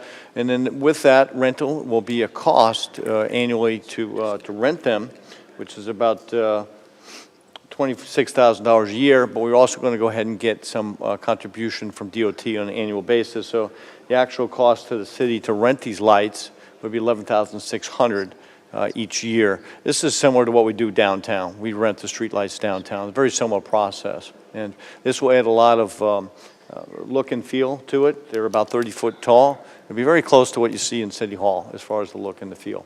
I'd be happy to answer any questions that you might have. Okay. Any questions? Yep. We rent them? Yes, we rent them. The cost would be very prohibitive if we were to purchase them. So we rent them. Similar to what we do downtown, we rent the streetlights downtown. One of the nice benefits is when you rent it, they take care of the maintenance. If a bulb is out, if a pole gets hit, or whatever, that's Duke's responsibility. We rent them. We rent them, just like we do downtown. I don't know why that's hard for me this morning, but. Oh, okay. Yes, we rent them. It's a user agreement. The lights, what is the impact of the lights from an energy standpoint, from an Certainly. environmental standpoint, from our sea life? Certainly. Trying to lower our lighting pollution. Yeah, Doug's worked very closely with Miriam and Dave and the rest of the team there, and also talked quite a bit with Natalie. These kind of meet what the DREAM standard is. Illumination, they're also low energy. They're kind of the, what type of bulb do you call it? LED. Thank you, LED. Thank you, light emitter, thank you. So they're LED. They're also designed in a way that they don't provide a whole bunch of light that is not where it's Light supposed to be. pollution. Yeah, light pollution. So they've all been configured in that direction. And how does the timing mechanism work for them on and off? Is it actually a timer? Is it set by the sensitivity of where the sun is? I believe so. I'm going to let Enrique is our lighting engineer. Enrique, for Duke. yeah. He can answer the lighting portion. Lighting expert, very good. You'll shed light on this. Shed light on the subject. You can see how many partners and players we've had on this project. It's been No huge. kidding, small army. Morning. Could you repeat the question, please? Just How they come the on. on and off Enrique. switch on them, is it just a timer? Is it more sensitive to the light, the sun, where the sun is, its positioning, sunset, sundown? Yes, absolutely. So all these lights are smart controls. So every time that it's dark, it's going to power on. Every time that it's going daylight is going to be off. So basically, the design selected by the city is Sunnyvale type, 150 watts, that meet the criteria for the road for FDOT, because it's one of the most important things in this design. So we have to partnership with FDOT, and FDOT has to approve for safety reasons. So, and the new standard. So the light will be black type, installing concrete poles, accepted, approved by FDOT. They are meets dark sky criteria, of course. I think that is a good asset to be added to the city on this project. So at this moment, we got a few lights, street light, regular ones, installed at the corridor. We are proposing a few more, but it's going to increase the visibility, safety, beauty of the corridor, of course. Yeah, it's 49 decorative streetlights, just to give you an amount to go from Alt 19 to Bass to meet the illumination standards that DOT requires. How many? 49. 49. Well, remember, these are lower height and they're decorative, so. Yeah, they are. Just so- They are I decorative. I like more if it's lower lighting. I mean, that's, Yeah, it's going to be That's good. similar spacing type to what you see downtown, Yeah. on Main Street, along those lines. and you had mentioned that, right, they're meeting the safety standards of DOT. Yep. Okay. Yes, that plan set, or lighting plan set, was reviewed and approved by FDOT in conjunction with Duke Energy. Yep. And so we won't Right. hear from the residents once it's done that they don't feel safe walking on No. Skinner. No, these have been designed, and Chad just mentioned, we had a consultant that's worked very closely with Duke. These were designed to make sure the sidewalk has the light, the road has the light, but there isn't light pollution, and that they're energy efficient, so. Is there going to be extra sensitivity, I guess, or more lighting? I'm concerned about the roundabouts at night, and is there going to be light enough there to where everybody feels safe?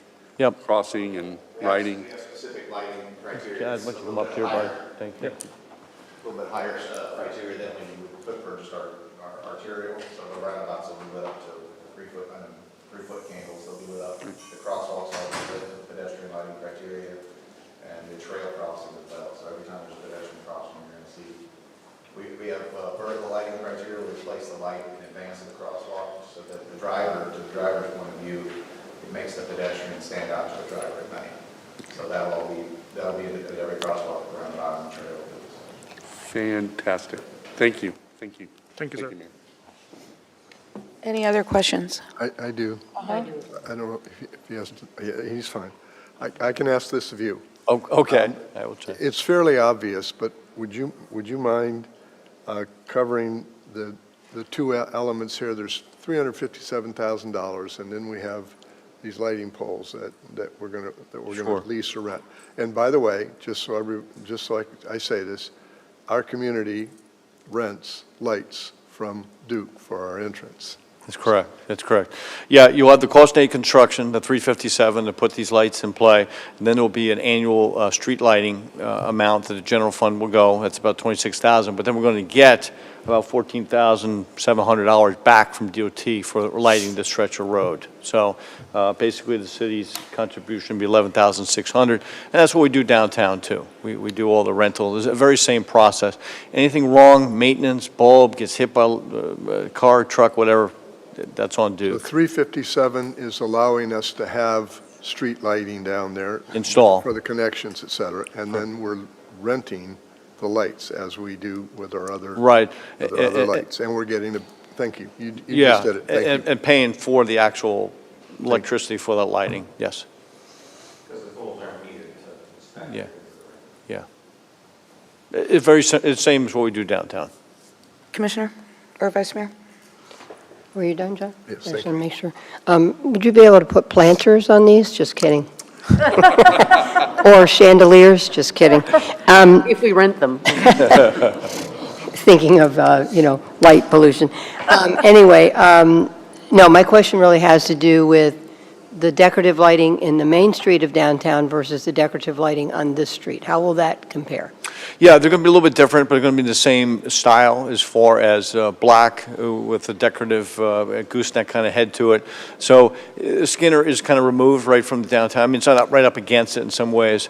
There's no way you could go with what we have more of a fiberglass type issue pole downtown, so there's no way you could go up to the But there- heights. Bob, there are those same style right by Skinner on the trail? right? Yeah. So the trail will have kind of exactly what Main Street has, but the street won't? Right, Skinner will have its own unique signature lighting, but it'll be within the kind of similar feel and look of what we have downtown. There's no way you could do it to meet the standards of what DOT needs for the height, structure, and things of that nature. And they will be holiday decorated ready? They will have to buy the banner brackets for it, but we're looking to do that, and yes, you'll be able to have banner brackets with some decorative. I'm not thinking as much about but, that's important. I'm glad you Yeah. brought that up. But I mean, I am thinking about, obviously that will become a corridor where we'll want to kind of add to our, Operation Twinkle holiday program. So I'm just thinking ahead that Okay. we've got that squared away. I know that's down the hall. but- She's making fun of me about the plants on the pole, but she's talking about Operation Twinkle already. So I just want to point that out. Well, the key to Operation Twinkle is Just thinking saying. ahead, on the Priorities polls. here, priorities. Thinking ahead, Yeah, for completion in fall. thinking ahead on the polls. They'll be ready to handle it. We won't have to retrofit them. That's my point. No, yes, exactly. Okay. Jorge mentioned, these will have the outlets so that you could do whatever, you'd like to do, and we're going to go ahead and buy banner brackets. So yes, we'll have that in play, but we get some time. That's all my questions. Anybody Thank else you, have Mayor. any questions? I do have a couple. Okay. And unfortunately, I didn't think of them under the appropriate other three, Okay. but I kind of feel like I can get away with it, given the fact that we're doing them all together. But I talked about Operation Twinkle. You think that opens the door? No, No? Okay. no.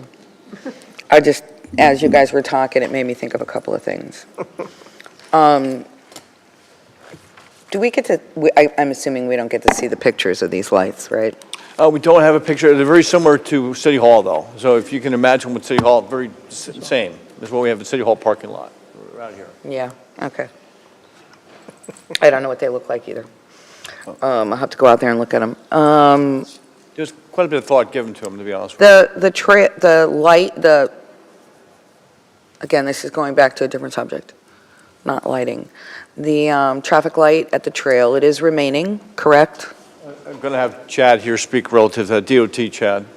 So the traffic light at the trail, we're going to replace that with a mast arm mounted hawk signal. Wait, what do you mean hawk signal? Hawk traffic signal, so it's pedestrian activated.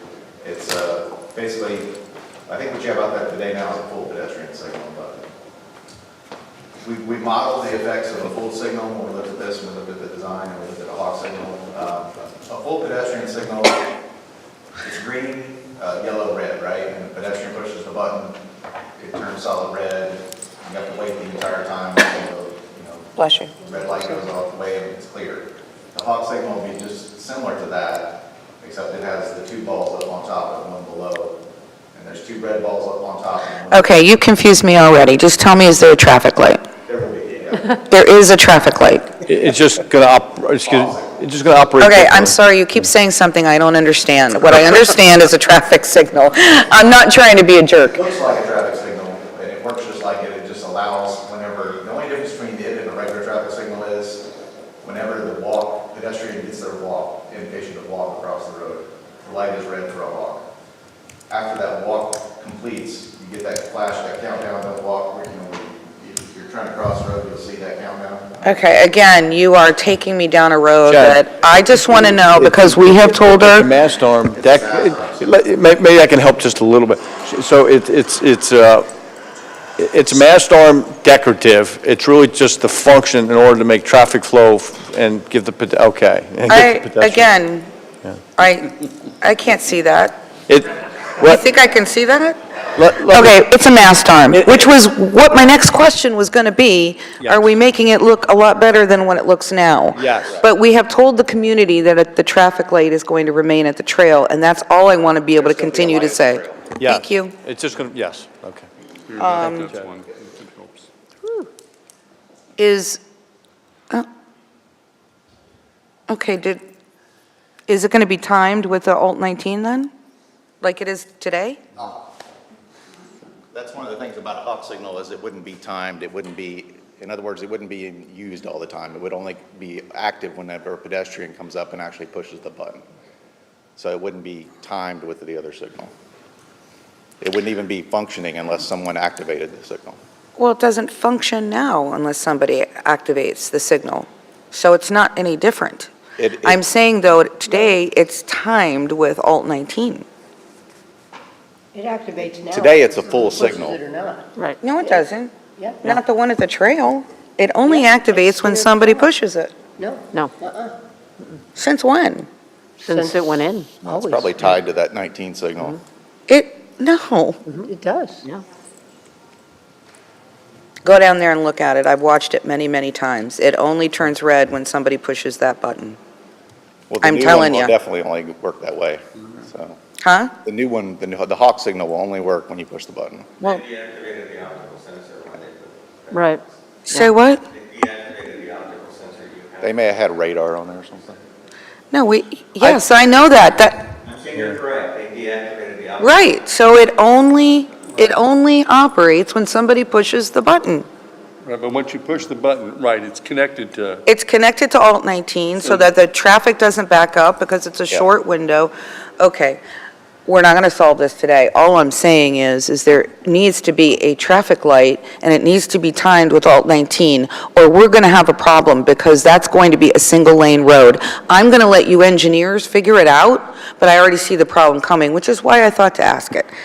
That's okay, you don't have to answer me now. And may I add something to that? Yes. Just because I think this was always discussed about how It it's is going to always be to have a traffic light so close to the roundabout.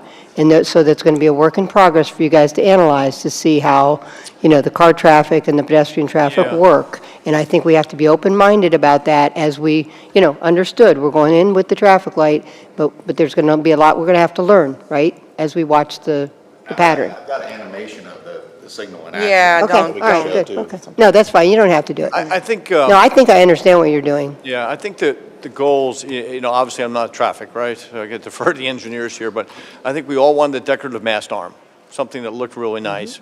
We wanted the pedestrian safety, and we wanted to make sure there wasn't a queuing situation with the roundabout. Right. And so it's up to these gentlemen to figure out. But my concern is, we have something that works that everybody understands. And then now we're talking about changing it to something a little different. I'm not saying people won't understand it.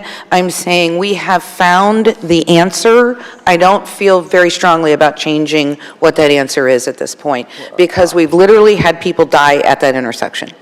Mayor, I understand completely. So I'm just being very strong about that. I feel very strongly we've got something. The only reason I was saying it out loud was because I thought you were going to say yes, and we're moving on. And now I find out it's going to be something different. It's not going to be timed with Alt 19. I'm very concerned about that. I just assumed, because that's what we've been told, is that the light would remain and that we've said to everybody, we want the traffic light, that it's working. And my next question was about the mast arm, so it would be pretty. It's going to be pretty. Only thing, and I understand exactly what you're saying and get it. Lane configuration is changing though, from 4 to 2. So today she's working I get it. well. So that's, I understand. the We queuing. will continue to monitor it, Yeah. Mayor. because I think part of the challenge was, if it's not timed to alternate 19, then anybody pushing the light, the driver, especially going west, is going to look past the trail and look at the light at alternate 19 as the go, no-go point and blow through whatever hawk signal may be there. And that's what's happened before, many, many times. Well, I think it's especially good, when the sun's in your eyes. I think it's good to hear loud and clear. So Yes. today, so I think You got my boss is nodding her head. Okay, God forbid I have another oddball question, It's not really a, Before you leave that, I mean, all the pieces are changing. So we have to leave it in the hands of the experts to analyze it as it really becomes reality. I don't disagree with you, but I will say that in the hands of the experts, it was a certain way before and someone had died. We found the answer. I don't want to sway away from the answer that we know works. I So I'm understand, just road configuration's changing, so they have to. get it. adapt, so. I get it. I would rather be wrong and have that there than take a step in a different direction and see it happen again. No, That's I what I'm understand saying. completely. There is no room for that. The speeds are going to get slower with the roundabout. And I mean, Forward Pinellas themselves helped us work with FDOT and the secretary to make this happen. And I think we've all said very clearly, we want to see it remain. My other question, I think, well, it's not really a question, but you're going to have, at some point, a landscaping plan. Correct, That 750 comes later. And will you be a part of that? Yeah, Bob? I'll be a part of that. They're going to hire a contractor and a consultant. They're going to come up with the landscaping, and we'll certainly, bring it before the commission and get some input on that, sure. And it's an Okay. important part to create the ambiance. An arborist will be involved as well? Our arborist has been, when it was Craig Wilson, so we're going to have to make that transition. But he has been involved with that. There's many places where you can do some things and you can't do other things because the area is smaller, similar to what we have downtown.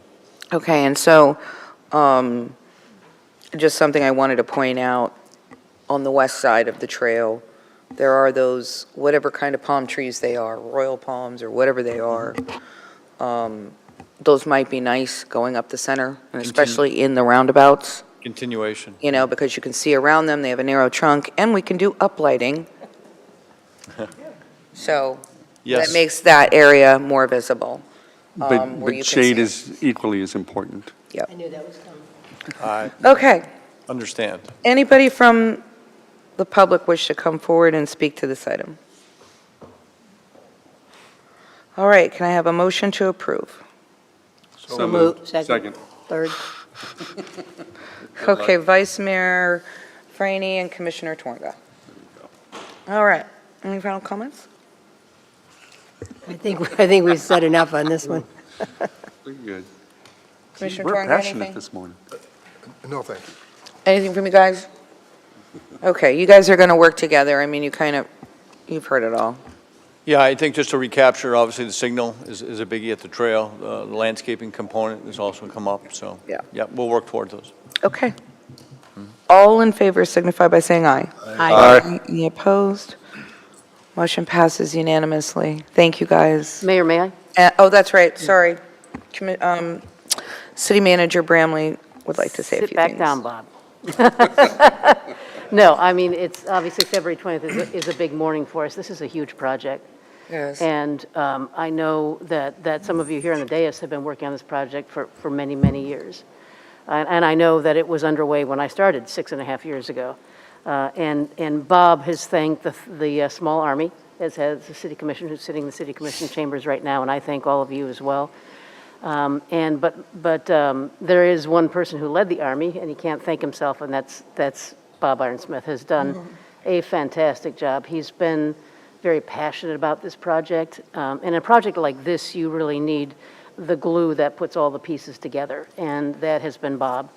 And we kind of, you can hear him coming all over City Hall with plans, roll plans under his arm, and unroll them and unfurl them and sit with everybody, Jorge, and, in engineering, in community development, most certainly our partner agencies up in the city manager's office. We've been talking about this a lot, attorney's office. So, but without his passion, I have no doubt in my mind that we wouldn't have gotten this far. And so I want to thank you, Bob, for your very hard work on this project.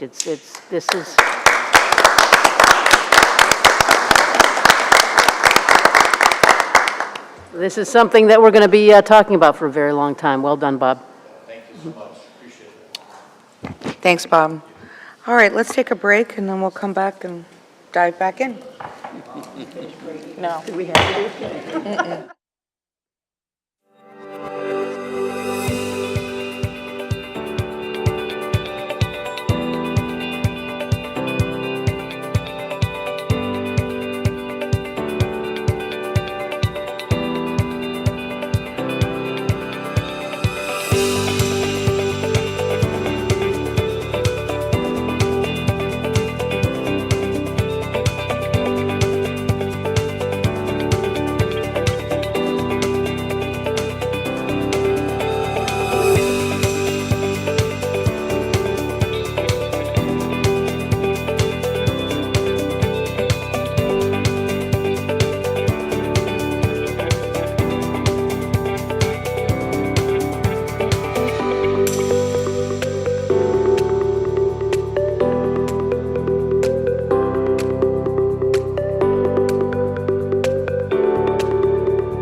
We have the award of bid for the Brady Drive culvert in the amount of $549,000 and change.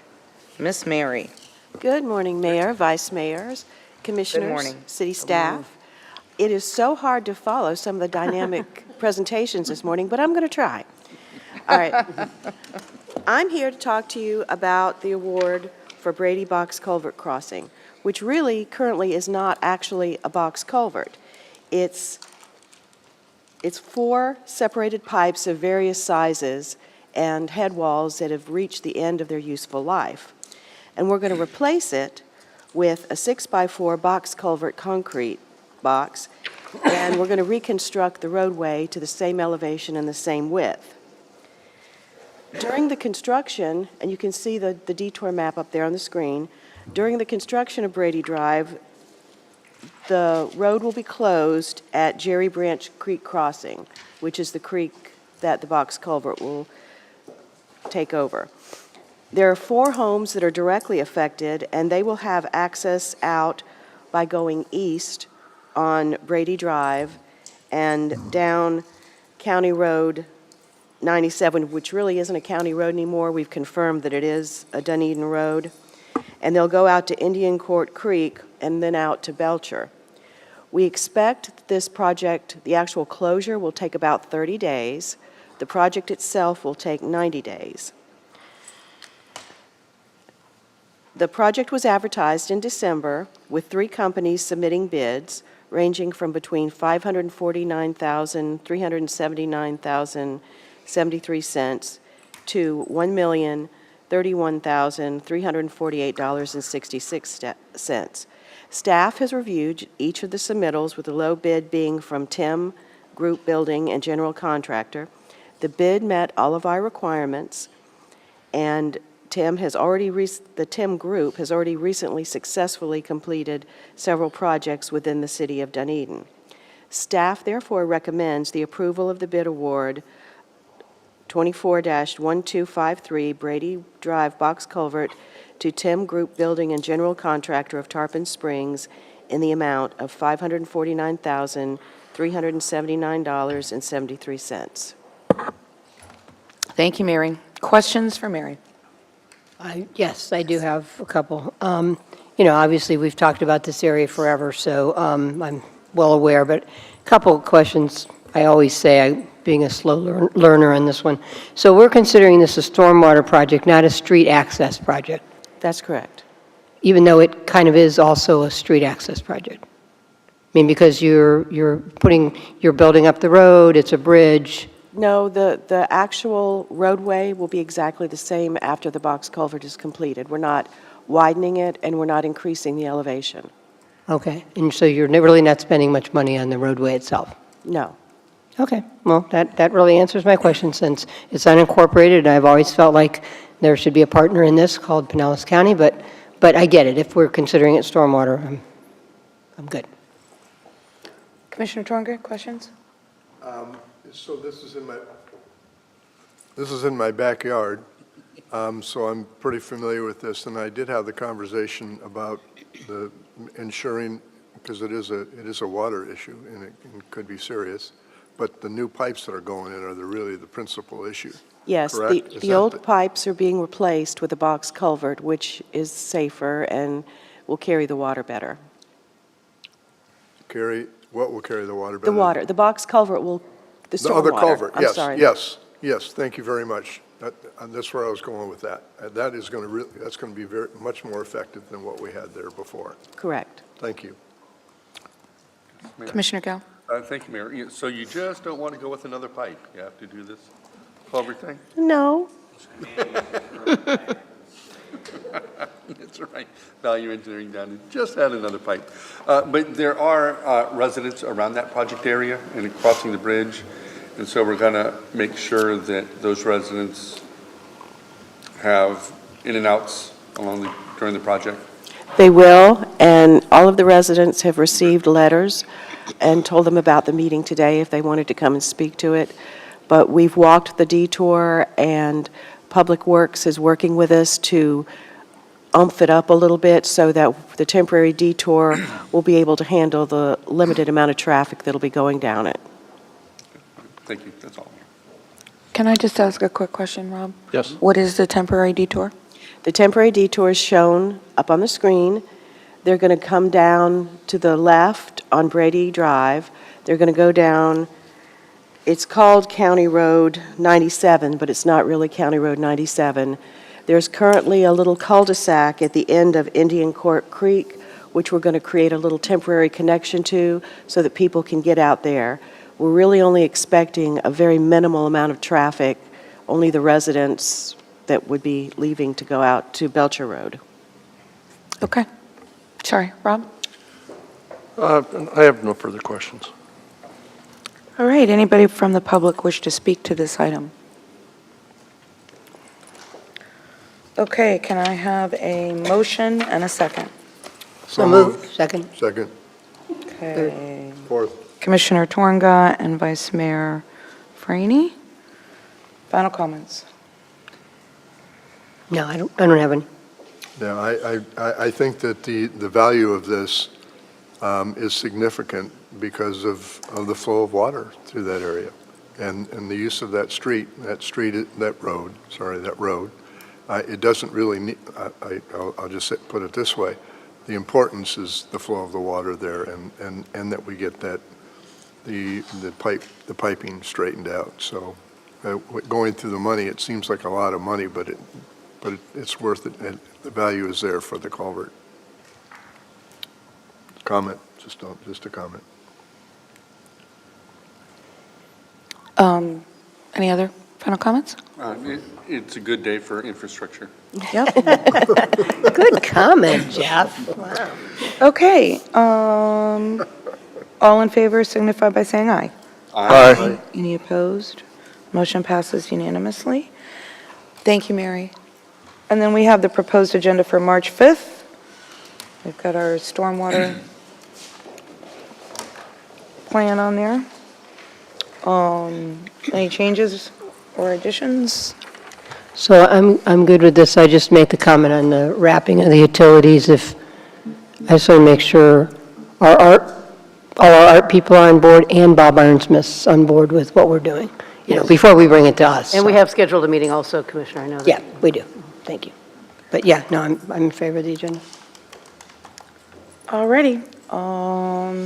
Anybody else? All right, can I have a motion to approve?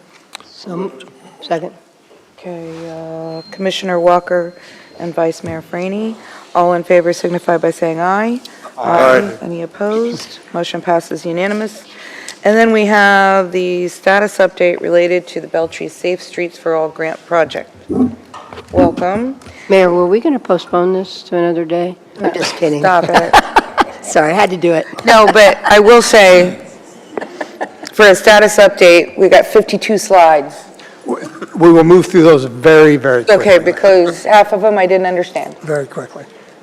So thank you, Mayor, Vice Mayor, members of the commission. So in keeping with this infrastructure theme that we've got going today, we are very pleased to be here to provide you an update on the Beltree Safe Streets grant project that we have, that the commission's so graciously authorized through its original business plan initiative 2 years ago.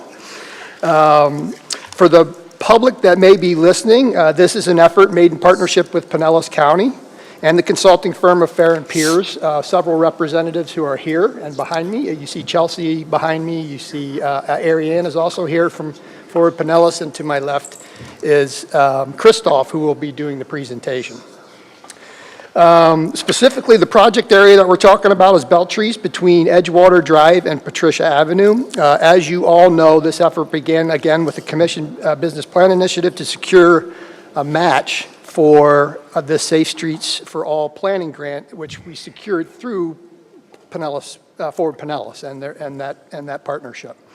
The intent of this work is to gather public input and collect and analyze relevant transportation data for the corridor, recommend multimodal improvements, including safe routes to school and bicycle trail connections where possible, and to present concepts intended to improve the safety of the corridor. Most of the data mining has been completed to this point, and the purpose today is really to present the draft, what we're calling concept plan technical report for your consideration. Again, Christoph is here from Fairs and Piers to do just that. He will quickly walk you through the efforts to date regarding data collection and community engagement. He will then introduce some draft short-term and long-term improvements for your consideration and feedback. I would ask, as you're considering these improvements, long-term and short-term, also keep in mind we are already exploring additional grant opportunities for implementation of these recommendations. And then finally, I know Bob kind of mentioned it in his presentation regarding Skinner. We also tried our best to do a considerable amount of public engagement. We do have a working project webpage for this project.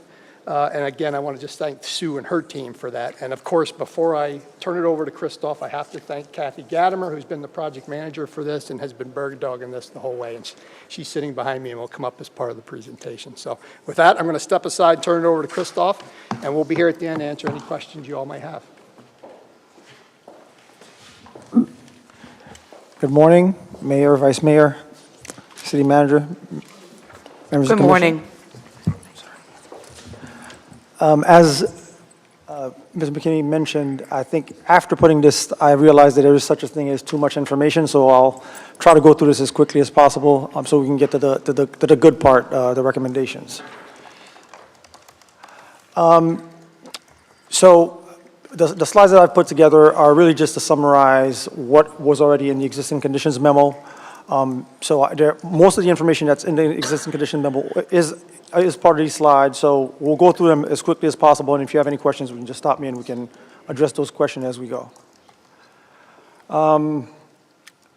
So as mentioned before, the segment of the study segment goes from Patricia Avenue to Edgewater Drive.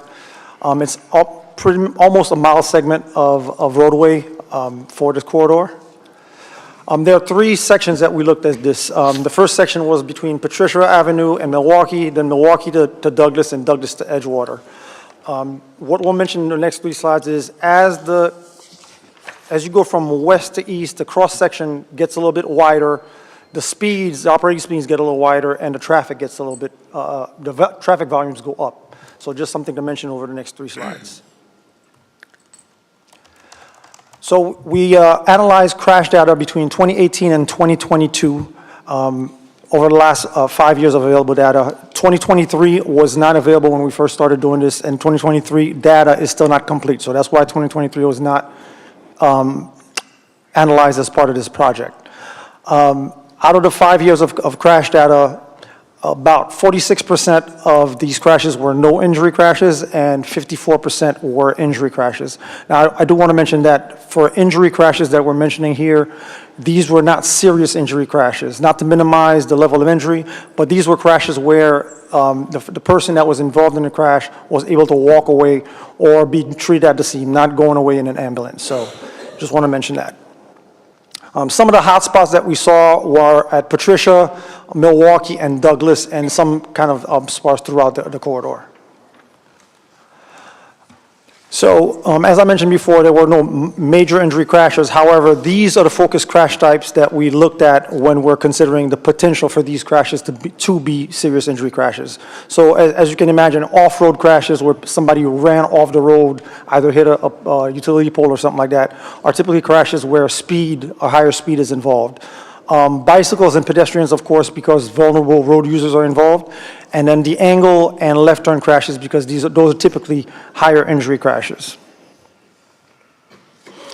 A lot on this slide, but the takeaways from these two slides were that the intersection of Douglas was where you had the most pedestrians crossing, and the intersection of Milwaukee was where you had most of the bike crossings. And these were folks crossing Douglas and Milwaukee, so going along Beltrees. So a little bit about the level of traffic stress. So we wanted to make sure that we were not just looking at this from a car's perspective, right? We want to understand what's the comfort of folks walking and biking along Beltrees. So the metric that we use for this is called the level of traffic stress, and it looks at traffic volumes, the speed of the vehicles, separation from car traffic, to understand how comfortable the experience for people walking and biking is along Beltrees. And so it goes from 1, which is the least stressful, to 4, which is the higher stress facility. Not to go too much into detail, but so what, out of the level of traffic stress for pedestrians, the segment between the trail and Edgewater was the higher stress facility because there were sidewalks only on one side of the roadway. And east of the trail was a 2, which is not the lowest stress level, but not extremely stressful for pedestrians. For bicycles, similarly, it was a 2 all throughout Beltrees. Although there are no bike facilities, but because of the speed of the, when I say speed, I mean the speed limit, the posted speed of Beltree Street, it scored a 2. One of the things that I will say is that it probably doesn't capture the entire experience of people biking along Beltrees, and it's really just something that's static based on the infrastructure. So there are a lot of other factors that go into the comfort of people biking, but using the FDOT methodology only captures what's in the infrastructure.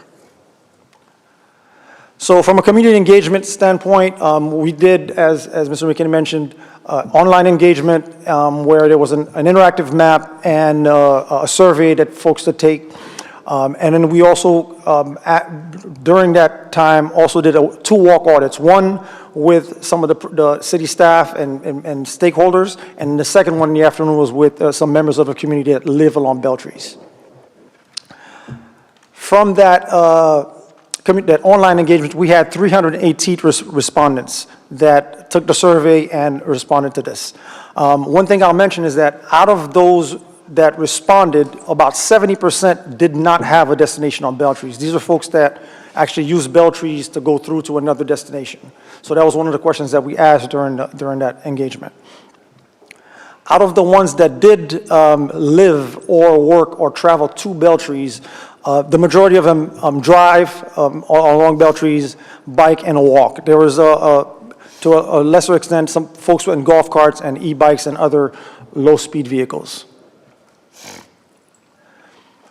So we also asked some of the respondents what were some of their concerns along Beltrees. And speeding, of course, came as number 1 as one of their concerns along Beltrees along Beltrees Street. And these were the results from the interactive map. The top 5 concerns that people listed were speeding, not enough crosswalk, narrow sidewalks, lack of bike facilities, and poor pavement conditions. So I'll go quickly through these slides. These are some of the pictures from the walk audits. We looked at ADA, American Disabilities Act, how folks that that are in a mobility, that have mobility impairments can navigate the corridor. So these were some of the things that we saw that, that might be hard for folks in a wheelchair to navigate. Sidewalks was another thing that we looked at, some of the size of the sidewalk. Some places during the sidewalk are buckling, so some issues with the sidewalks, some overgrown vegetation, some encroachment by utility poles in the sidewalk. Bicycle facilities, there are no dedicated bike facilities along Beltree Street. So we did see quite a few folks riding against traffic in what we're considering a shoulder along Beltree Street or within the street itself. Crosswalks, there are no crosswalk at the intersections of Edgewater and Beltrees. During our walk audit, when we were walking with some of the members of the community, that was one of the concerns that they had, was being able to walk across Edgewater to get to Linear Park on Edgewater. At Milwaukee, there are no crosswalks on the eastern leg even though there are ramps, there are no more crosswalks at that intersection. And then lastly, pavement conditions, which we know there is a resurfacing project coming along that will fix the issues with the pavement. Some drainage issues that we noticed along Beltree Street also. So now to the good part, the approach. What were we thinking of when we looked at this? So just want to frame the discussion on the approach of what we're thinking about when we talk about safety. So there are three aspects of safety that we want to address when we're thinking about this. The first one is what's called nominal safety. So these are typically the guidelines, the standards that we follow to, one, meet user expectations. Well, you get to a stop sign, it's red, stop means stop, green means go. The second part is what's typically known as substantive safety, and that's the safety performance of the corridor over the last 3 to 5 years. How many crashes have happened? What's the severity of the crashes? And the last one is what's known as perceived safety, which is what we typically refer to as comfort, right? This is how we as regular people make our decisions. The average person may or may not know if it was designed to standards or how many crashes happened over the last 3 to 5 years, but they know how they feel when they walk along this corridor. So they know whether they're going to let their child cross the street at a certain location because of how they feel. So if we're thinking about safe mobility along Beltree Street, we have to address all three aspects of safety. So this particular one is just teeing up, as Mr. McKinney mentioned, that we're trying to get an implementation grant as a follow-up to this planning aspect. So this is teeing up the recommendations that we're coming up with as part of the Safe Streets for All implementation grant. This is how the feds are looking at it on how we're addressing safety. This particular one is called a safe system strategy, where we're removing severe conflicts, managing vehicular speeds, managing conflicts in time. So this is where we're having, I think they mentioned earlier, a hawk signal or pedestrian signal, where each user is assigned a right-of-way based on time, increasing awareness and attentiveness, and forcing features to slow traffic down. So one of the things that I wanted to mention with the level of traffic stress. So with pedestrian traffic, of course, sidewalks and separation from traffic is how we address the level of traffic stress. With bicycles, it's a little bit different. When you look at all the folks that usually ride bikes, there are 30% of the people that we call the no way, no how, where it doesn't matter what you provide, whether it's a comfortable bike facility, they won't get on a bike either because they don't want to or they're not able to. 1%, about 10% of the population are the more confident folks. We usually refer to them as the spandex crew. Those are the ones that can ride in mixed traffic, regardless of the traffic conditions, they're able to ride on the street. And then you have 60%, which are the interested but concerned. So those are the folks that, if they were the right facilities, would consider getting on a bike. So when we're trying to design or plan a facility for cyclists, the 60% are the ones that we're trying to target so that we can get more folks on a bicycle. And so when you're thinking about these user groups, the more separation you have from vehicular traffic, is how you're going to target that 60% of interested but concerned. As you get closer to the right, where you see the spandex folks are able to ride in a shared lane or just in the shoulder. So talk about some of the starter ideas. And it's termed starter ideas specifically because these are just some ideas that we had. These are some initial ideas that we have as far as recommendations. These have not been vetted by city staff or anybody else. The only folks that have seen this so far are the city's project manager and the Ford Pinellas project manager. So just wanted to table that. So in terms of short-term improvements, one of the things that we wanted to implement was some speed feedback signs. Moving back, this is the first segment is between Edgewater Drive and Douglas Avenue. So the first one was to provide speed feedback signs between Douglas and Edgewater, just to get folks to kind of slow down and know what the speed they're going. One of the things that we heard during our walk audit from one of the gentlemen that lives along this corridor is that as people come off of Edgewater and turn on Bell Street, Beltrees, there's quite a few folks that accelerate because they have that gun barrel look as they look down Beltrees. And so one of the things that we wanted to do to address that was providing a quick build traffic circle at Broadway. So this kind of breaks up the field of vision to make sure that they don't see straight through Beltrees and kind of gives them the idea to slow down. So this is what's called a terminated vista, so that the field of vision is kind of limited so they know that they need to slow down. They can't just speed through. At the trail itself, there were, when we were out there during our walk audit, we noticed that looking east, the trail signs are not that visible, so we were recommending some maintenance on the bushes around the trail crossing and doubling up on the signs just to make it more visible that to expect people crossing on the trail. Another thing on the short-term side at Douglas Avenue was to provide backplates on the signal, just to make the signal more visible so people are aware of the signal. When we were looking at some of the angle crashes, the left turn crashes, there were a couple of them that happened at Douglas Avenue.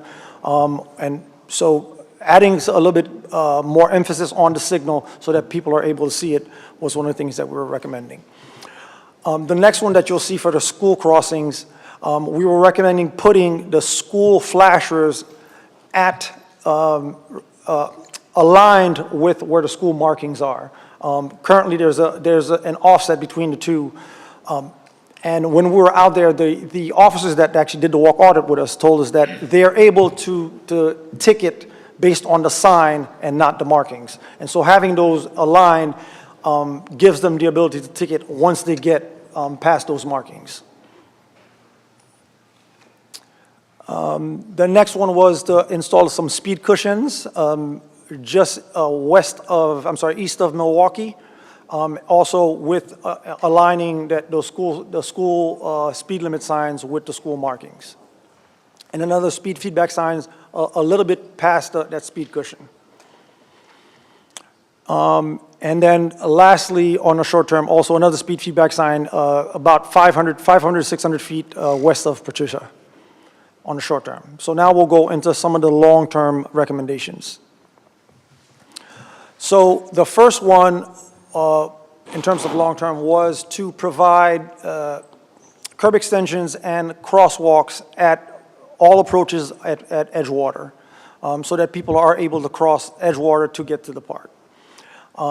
Between Douglas and Edgewater, we were recommending to make it one-way going westbound, and that's to be able to provide some bike facilities along that segment of Edgewater. I'm sorry, of Beltrees.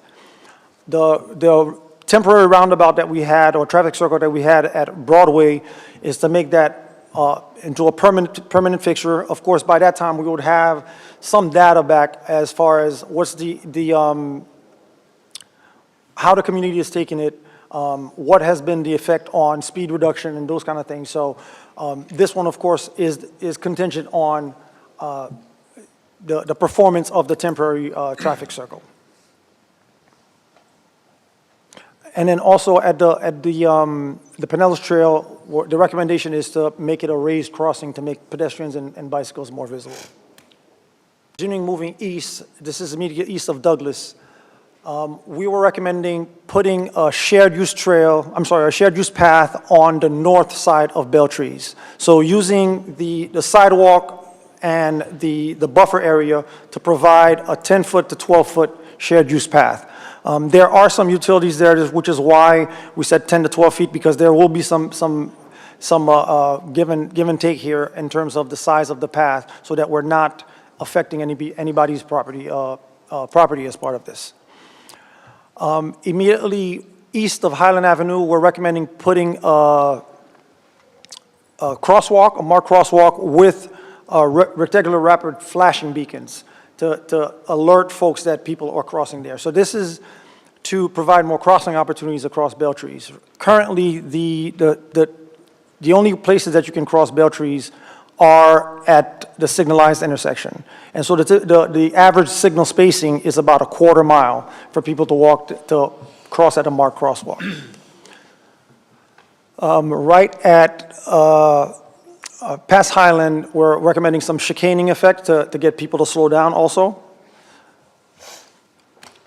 At Milwaukee itself, we're recommending switching from a traffic signal to a roundabout, a mini roundabout. This is for a couple of reasons. One, from the traffic calming standpoint, and secondly, because to reduce the angle of crashes when an angle does occur. What roundabouts typically do is they reduce the angle of the crash, so instead of having a T-bone crash, you'll have a crash that happens at a lesser angle. So instead of a T-bone, you'll have a side swipe. On the north side of the segment between Milwaukee and Patricia, we're recommending a two-way bike facility on street. One of the things we considered was to provide it on the south side, a shared use path on the south side, but the utility conflicts were quite significant on that part. And we also had 30 feet of pavement between the curb lines that we had to work with. And so with that dedicated bike facility, we're also recommending some vertical element. Now, the type of element that we're going to have to consider has to be low enough so that it doesn't impact trash pickup. So we're recommending either armadillos or something that's a little bit low profile so that the garbage trucks can access the sidewalk for trash pickup. Also, another crossing just west of Milwaukee, and that is it in terms of recommendations. If you have any questions. Oh, I'm sure you do. Okay. Vice Mayor. Yeah, thank you. Thank you very much for starting with me. Yeah, it's a lot. It is. It's a lot to think about. Obviously, you know, I looked back to see what our recommendation was today in terms of what action we're taking, because obviously I think it's kind of, you dip in here and we got to think about some of this too. But I do have questions. I'm just trying to think the best way to ask them. Let me start with a question about apparently the bike path between Edgewater and Douglas. You're talking about you recommending one way? Correct. Potentially, so you can make way for a bike path? Yes. So, I mean, I'm always concerned about one ways. I'll say that right out. But I also have this question about, are we guiding bikes to the trail, or are we guiding bikes to Edgewater? Or is that not part of our thought process? We were not, so wayfinding was not originally part of the project. Yep. We wanted to make sure that we were providing the facilities so that if folks are riding along Beltry Street, they have the facilities to do it. So we're not necessarily guiding folks to the trail or to Edgewater. It's really just to provide the facilities for them to be able to access Edgewater. Well, I'll certainly be interested to hear what my colleague Jeff says about this, because, you know, for me, like, I think we're lacking on Edgewater Drive with bikes. Bikes tend to not go on the road. They tend to be on the linear park sidewalk, and that tends to be a conflict already. So, you know, to me, it would make sense to not add to that, but, you know, kind of subtly guide people to the trail. And so the bike conflict doesn't get worse. Just a thought on that. So on the Milwaukee Avenue, so when I read this, I thought you were kind of saying you couldn't do a left turn off Milwaukee either way, whatever direction you're coming. But actually, inherent in that is the roundabout, which then... Correct. Yeah. I'm sorry. I forgot to mention, as part of the short-term recommendations, so one thing that we heard while we were out during the walk audit was that during school times, the traffic backs up trying to make a left coming from Patricia. Backs up all the way into the through lane. So one of the recommendations we had was to provide a blank out sign to restrict left turns during school times. Eventually, that would turn into a roundabout where all the movements are allowed, but then you won't have those backups because folks that are making that left turn won't have to wait for a gap in the opposing traffic to make that left turn. Yeah, I mean, I think a mini roundabout's interesting thought there in the long term. Okay, let's see.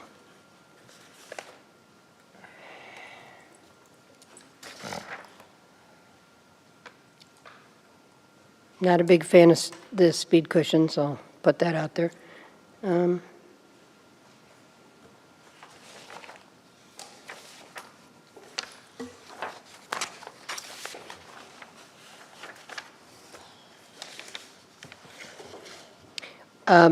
You know, I didn't get a chance to go down Edgewater, but if we did walking, pedestrian-friendly things across Edgewater, coming off of Beltree's, how close are we to the next Edgewater Drive one? Because we put in several along Edgewater, so I was kind of curious as the perspective of that. Do you know, or does anybody know? I'm not sure if anybody, I'm not exactly sure of the spacing, but that was kind of the thought process, that there are already RFBs and crossings along Edgewater, so let's, you know, it wouldn't be unprecedented to have another one at Beltrees to Yeah, and I allow just that. kind of wondered how close they were. It was not close. I don't know the exact distance, but it wasn't that close. Because, I no. mean, I obviously, wanting to be walkable, I think that's got a lot of merit.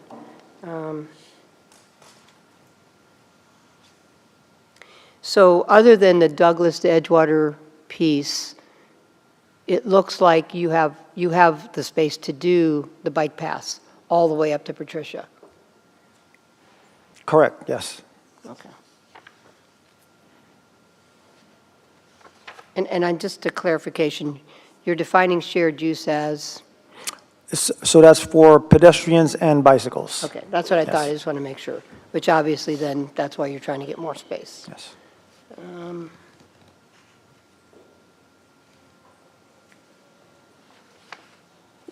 That's my questions right now. I'll let my colleagues Thank you. jump in and go from there. Commissioner Twanga? Thank you, Mayor. I'll make this comment if I may. I'll make two comments before I ask my questions. First of all, I've lived here I first came here about 33 years ago, so I'm very familiar with that road because I would come from my home and start all from the beginning up and go all the way down to Edgewater eventually, because I'd always stop at the VFW and then go down there, and I've got to go and look at the boats. So I have to go down to the water side and look at the boats. It's always been problematic, as far as I'm concerned, with the speed, the school, and then when we really started working on the trail. Second of all, I'll make this comment. I think your thoughts and planning are exhaustive. By that, I only mean complete in a positive note. So I'm not going to get into some of the detail of that, but to say, there's three things that have hit me since we started this whole concept, and they continue as I listen today. First of all, I think we as a city, and this doesn't necessarily have to apply to you and your planning or what, I think we as a city should certainly step up our patrols immediately. And significantly. Second of all, that trail is a problem. It's extremely problematic coming from both directions. It causes, I mean, I'm concerned all the time when I go there. I stop and wait, because it's complicated. And I have no idea how we've not had more problems there than what we've had. So we need to do something immediately there. And then the part from Douglas to Edgewater is also, I don't know the answer to that, but it's much more complicated than the other part from the standpoint of an easy solution. I don't think directed patrols are necessarily the answer there. They may be. I see the directed patrols more between Douglas and Patricia. So that's what really has come out for me. I'm not going to attempt to jump in and give any comments. You guys have really done an exhaustive job and really understand that area. But I really think that we, as a community, need to jump on this fairly quickly. I don't see, when I drive on there, I don't see the speeding as much as what I hear about the speeding. So the question that I have, okay, do you concur that we should do something about some of this as a city while you're in the study? I mean, it seems like we should. We got a school there, and we know we got some speeding going on in there. It would seem to me like we should. that's a question for you. I mean, shouldn't we do that now? Yes, sir. So on the speeding, I'll mention that we collected speeds also as part of this project. Between between Edgewater and Douglas, while the majority of the speeds were in the ballpark of what the posted speed is, there were some egregious speeders where we were seeing somewhere 40, 50, even 60 miles an hour along that whiz. segment. Wow, So in that area. the majority are, the majority of the folks that are driving Beltrees along that segment do follow the rules, but there are some folks that don't. And so trying to get some measures there to trying to curb that behavior is what we're trying to do. Hence the roundabout at Broadway. Again, we're not going to be able to catch everything from an engineering standpoint, so it's kind of a combination of enforcement and engineering coming together to make that happen. But from our perspective, trying to curb that behavior is, from a physical standpoint, is as much as we can do, and create an environment that encourages safer behavior. Do you think we as a city, just asking your organization, which I'm familiar with, do you think we as a city should correct a couple of these things as quickly as we can? Yes, sir, I do. Thank you. Thank you. Commissioner Gao? Well, thank you, Mayor. I'm going to step back a little bit and ask you, earlier this morning, we talked about a complete street on Skinner Boulevard. So what is the difference between a complete street and a safe street? There is no difference. A complete street is a safe, we want to say a safer street. There's no complete absolute safety, but a safer street. And so the idea here is to implement some aspects of complete streets to make it a safer street for Beltrees. And by that I mean, when we think about complete streets, it's a street that's designed to serve the users of the facility. But when we think about users, it's not just the mobile users. We're going to think about the static users also, and that's the people that live, work, and on Beltrees itself. So the schools, the residents, the jobs, all those are static users that need to be addressed also as part of a complete street. So yes. And have you communicated with the school that's there about this project? Yes, we have. They were actually invited as part of the walk audit. I think there was a conflict why they couldn't make it, but they've been in constant contact with the city and with the team about what's going on with this project. Because I know that's a hard part of this project is for that school that is mainly commuters into that school as opposed to local walkables and bikeables. Yeah.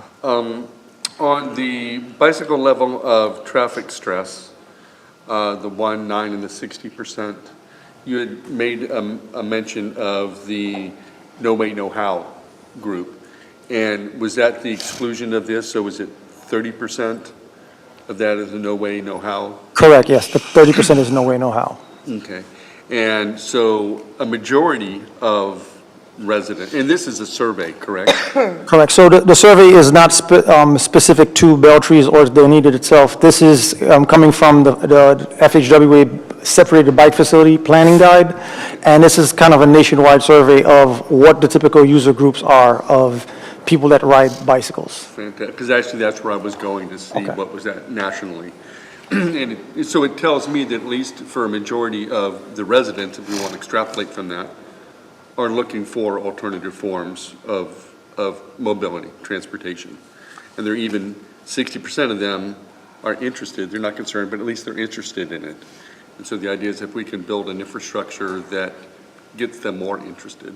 And I think even of the No Way, No How people, those that won't, but those that can't because of some physical ability, maybe with the right infrastructure, that can't turns into a maybe I'm interested, maybe we can even get those people out as well. I really don't have a lot of comments on this, in all honesty. I couldn't wrap my head around the whole thing. I would better preferred, and maybe it's coming, but some sort of charrette or something to where we can talk about each one separately and get better information. I couldn't figure out the long-term approach of the one-way on Beltrees. I didn't see that anywhere here, so I'm hearing that for the first time. so it's hard for me to really grasp all that. So any of my comments or questions are kind of in that general framework. I like the idea of that roundabout there, but I want to see a little bit more of that. The sidewalk from Edgewater to Douglas or Broadway, is there any way that could be expanded at all? Not for multimodal, but just for ease of walking? I know that's heavily residential and kind of built out, the landscaping is all there, I get that. But is there any room for that at all along that, do you think? I think there is, if I'm remembering correctly, there was a little bit of a buffer that we can expand the sidewalk, but again, the idea was not to affect anybody's properties, because I know that segment, there were quite a few trees that some of the residents had planted themselves or are maintaining themselves, so the idea was not to affect anybody's property and kind of leave it as be. Okay. And at the trail, you've acknowledged that you want to install, I guess they're like rapid beacons there? And is there any way, because this is taking not just from here, but along the trail in general, the traffic management at each intersection is, and I get a lot of it is different just because of the volume on that particular intersection, but it also makes it hard for any residents that go throughout the county that, what kind of traffic management am I reaching? There are two-way stops or four-way stops, there's rapid beacons, there's at Skinner, the full stop. Is there a way to more unify that? I know that. We've talked about it many, many times at Forward Pinellas, and there is such a broad thought process about it. I asked for it maybe 5 years ago, and Whit promised me he would do it, and it still isn't done. I think because it's one of those sticky wickets that you can never, every area is different. It is, so I would at least ask if that conversation continues in that regard. Yeah, I'm not a big fan of speed humps, so if we can somehow work around that, the better. That's really about it. Do we have along Edgewater, we do have some roads that are one-way. Is that not true? Is that true? No. We don't have any one-way streets? Okay. We have some no turns, at a certain time of day, 4 to 6, I think, or something, but Right, I don't nothing think any around true Fenway? one-ways. Nope. No, okay. Because I know, I get that one-way streets have their issues. Yeah. But if we can turn that one way into, because we can allow, again, alternative forms of transportation and to encourage people, this, from my standpoint, I know I get abused all the time that I want to force people out of their cars, and that's not the truth. I just want them the ability to get out of their cars if they want to. And I never see the traffic in Pinellas County getting below 50% in cars. We're always going to have them and need them. Can I ask you a question, though? Sure. You mind? Because, I consider you an expert on this, but for me, like... Chelsea might disagree. Until we, well... I'm a train wreck. But until Edgewater is better bicycle-friendly, would you really want to change infrastructure, encouraging more bikes on going to Edgewater? Yes. Okay. Can you tell me why? Sure, because until we do that, Edgewater will never improve. So that you mean that'll create pressure? Right. Well, because you had mentioned earlier, like channeling bikes where you want them to go. Yeah. One, because if you do that, you're also then channeling them where you don't want them to go. Why don't you want me to go there? And we're going to have those routes. Right now, I don't want them to be on the sidewalk. Right, because that's the problem that we have with the trail. Anybody who is a car driver says you should be on the trail. And so, but now you got the pedestrians on the trail saying bikes don't belong on the trail.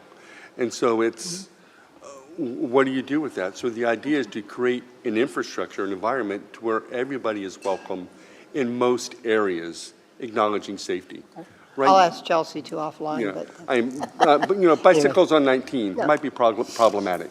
Yeah, You don't want them there, but you want, so. They're a big conflict on the linear park sidewalk, so Yeah, that's right, that's my right, they are. concern. And so that is, if you want to talk about the linear park, and that's why I advocate for things like this.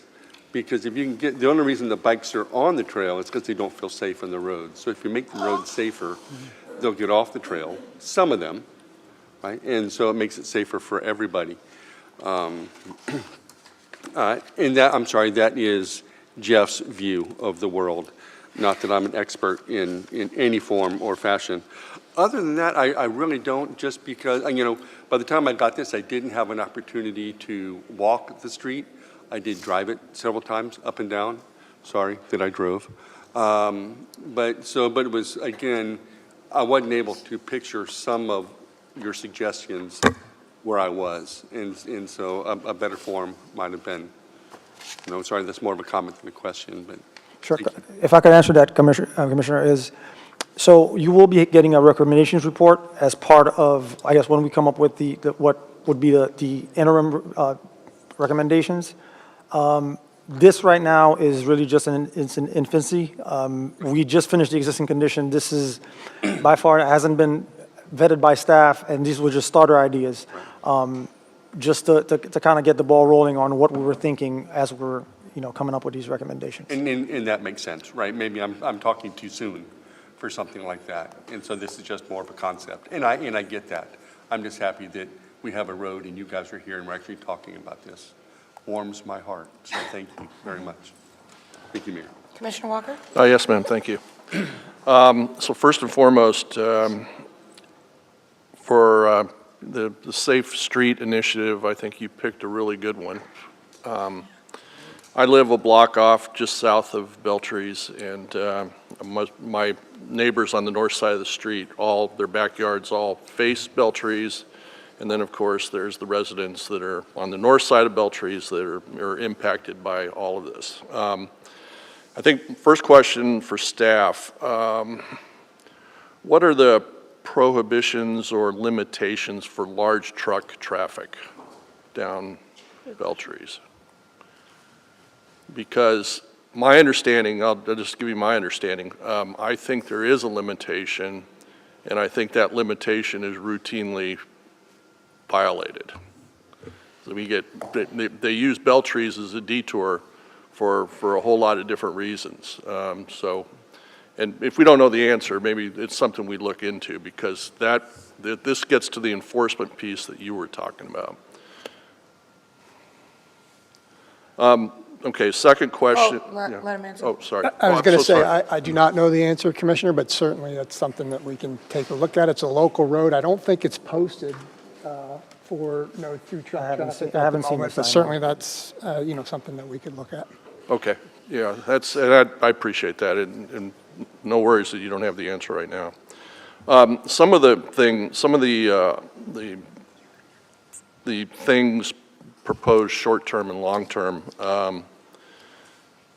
and I will also echo Commissioner Torga's this very exhaustive list, and I think you guys really did take a really good look at things we can do. I am a little concerned, though, because that is a very narrow street, and I think we are limited with regards to how some of those concepts would fall into place, specifically without doing any sort of street widening. Is that being implied in some of these recommendations, or? No, sir. We try to, as much as possible, to stay within the existing right-of-way.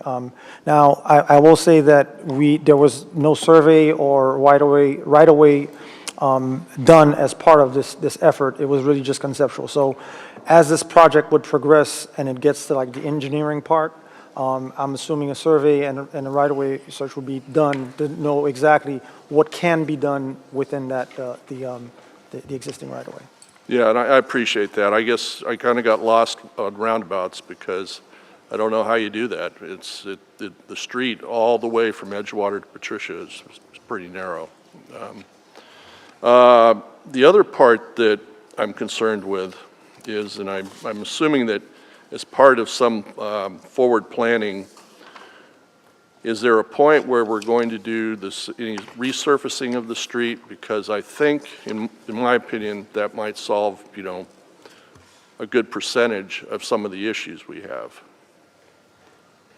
I believe there is a plan. I don't know the exact schedule, but I don't know if somebody's still here from.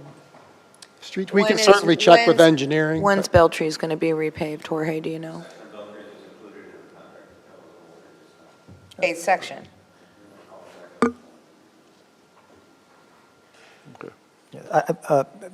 I would say, when we first started this project, we did coordinate with the city, and that was my understanding also, that there was there was a resurfacing project coming along.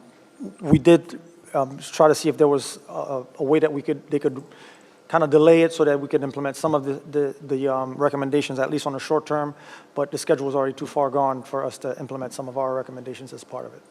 Okay. And then just to draw on another point, yeah, the intersection of the Pinellas Trail and Beltree's is very problematic. And I think you brought up the vegetation, because it's difficult, especially if you're going east, to look around a segment of vegetation to see if there's any pedestrian or bicycling traffic coming south. So well, you mentioned a raised something or other across the trail. You know, that might work. But anyway, I'm just kind of thinking out loud right now. But anyway, I just, you know, it's a great issue. I do believe that there's a lot more feedback that's going to have to go into this, but you know, Beltree's is we take Beltree's, you know, 3 or 4 times a day, and you know, there are significant issues there. So anyway, thank you. Thank you, Commissioner. So a couple of I don't know that they're questions, but some of them might be. Most of this is from the long-term plan? The majority of, yes, sir. Yes, ma'am. No, but I mean, most of the things I have, my comment. Okay, got it. I noticed that the bike lane is on the north side of the road and the school is on the south side of the road. So you're forcing them to cross an intersection. And this is to the east of the school. Yes, I ma'am. just wondered why we wouldn't put it on the south side of the road so they don't have to, you know, cross 2 intersections to get to the school. Ideally, that was the thought process, was to put it on the south side, but the way the sidewalk is configured right now, on the south side, there isn't much of a buffer to provide that path. It's only on the north side. And once you get east of Milwaukee, that buffer, the wider buffer. Can we create a wide, if you're going to put a bike lane on the south side, why can't we create a wider buffer? Instead of putting the onus on the child or the family going to school, if they are riding their bike, and I get it, why can't we create a wider buffer? We can. It would require some reconstruction of the curb. So Yeah. that was kind of the thought process that went into that. I just have that concern, and I hope it gets noted, because we don't want the kids to be on the north side of the road, and what they'll have to do is cross Milwaukee and then cross Beltree's. That's Agreed. 2 times of crossing, versus being on the south side of the road, they're only crossing 1 intersection, which is Milwaukee. So, you know, their safety, if safety is the biggest thing, then I think the bike lane should be on the south side of the road. Just my feedback.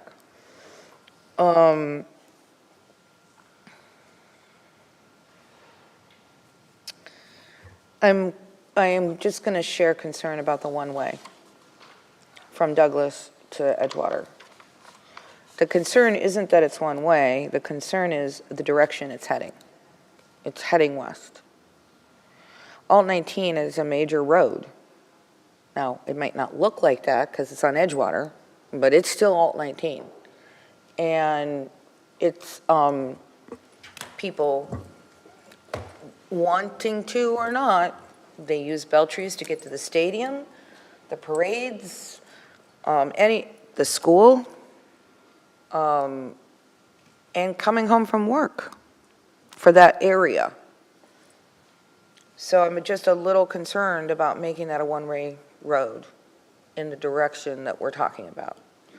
It's not even the one way that bothers me as much as it is the direction, but I mean, we have any number of parades and any number of major spring training games going on for 6 weeks at that intersection.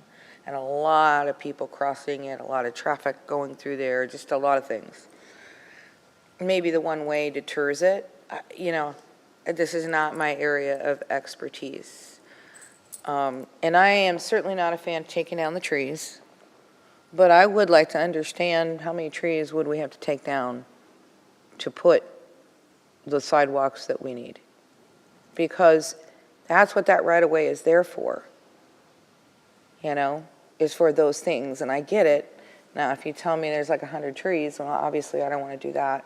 But I also, I'm trying to weigh what are we giving up versus what are we adding, and who are we inconveniencing? You know, that road is supposed to provide safety for all people, but also access to all people. So when we're talking about making it one-way permanently,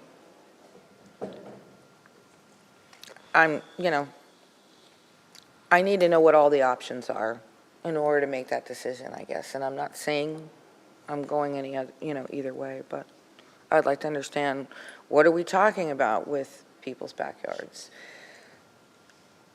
So one of the things that we looked at when we considered which direction to make it one way, and I will say that with the data collection, of course, it's only just a snapshot in time. You know, it wasn't during any spring training, so it was something that was done just fairly recently. So Yep.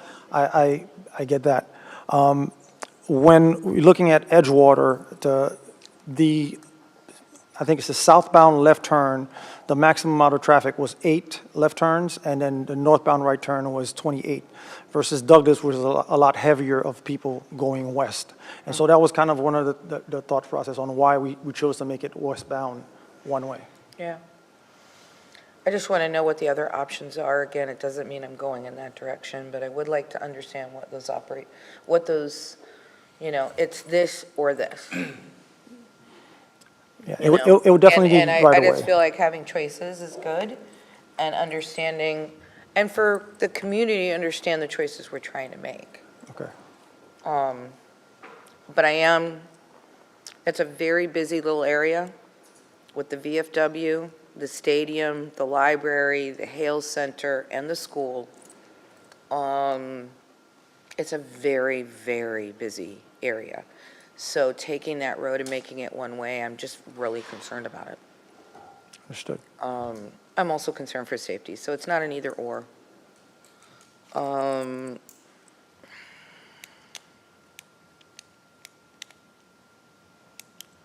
Those were the two things that the rest of it seemed all pretty appropriate, except for the side of the road that the sidewalk is on. Thank you, ma'am.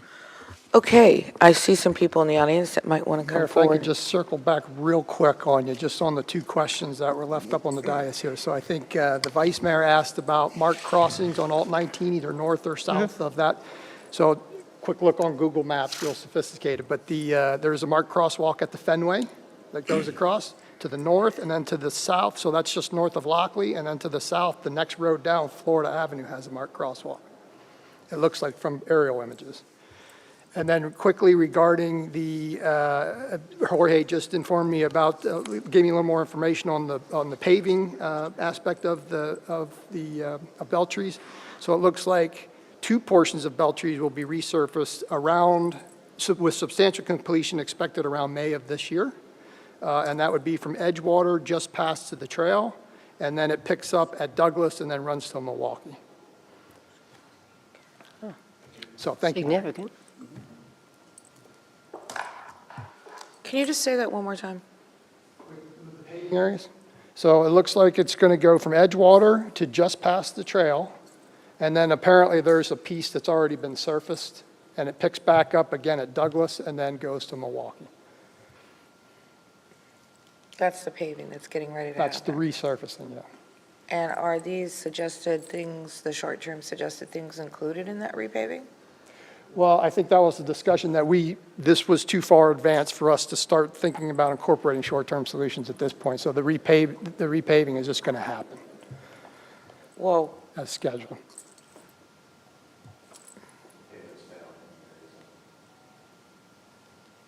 Okay. Mayor, if I may, I mean, the pavement is in bad shape, we saw from some of the photos. Sure. I do want to talk to staff a little bit about Yeah.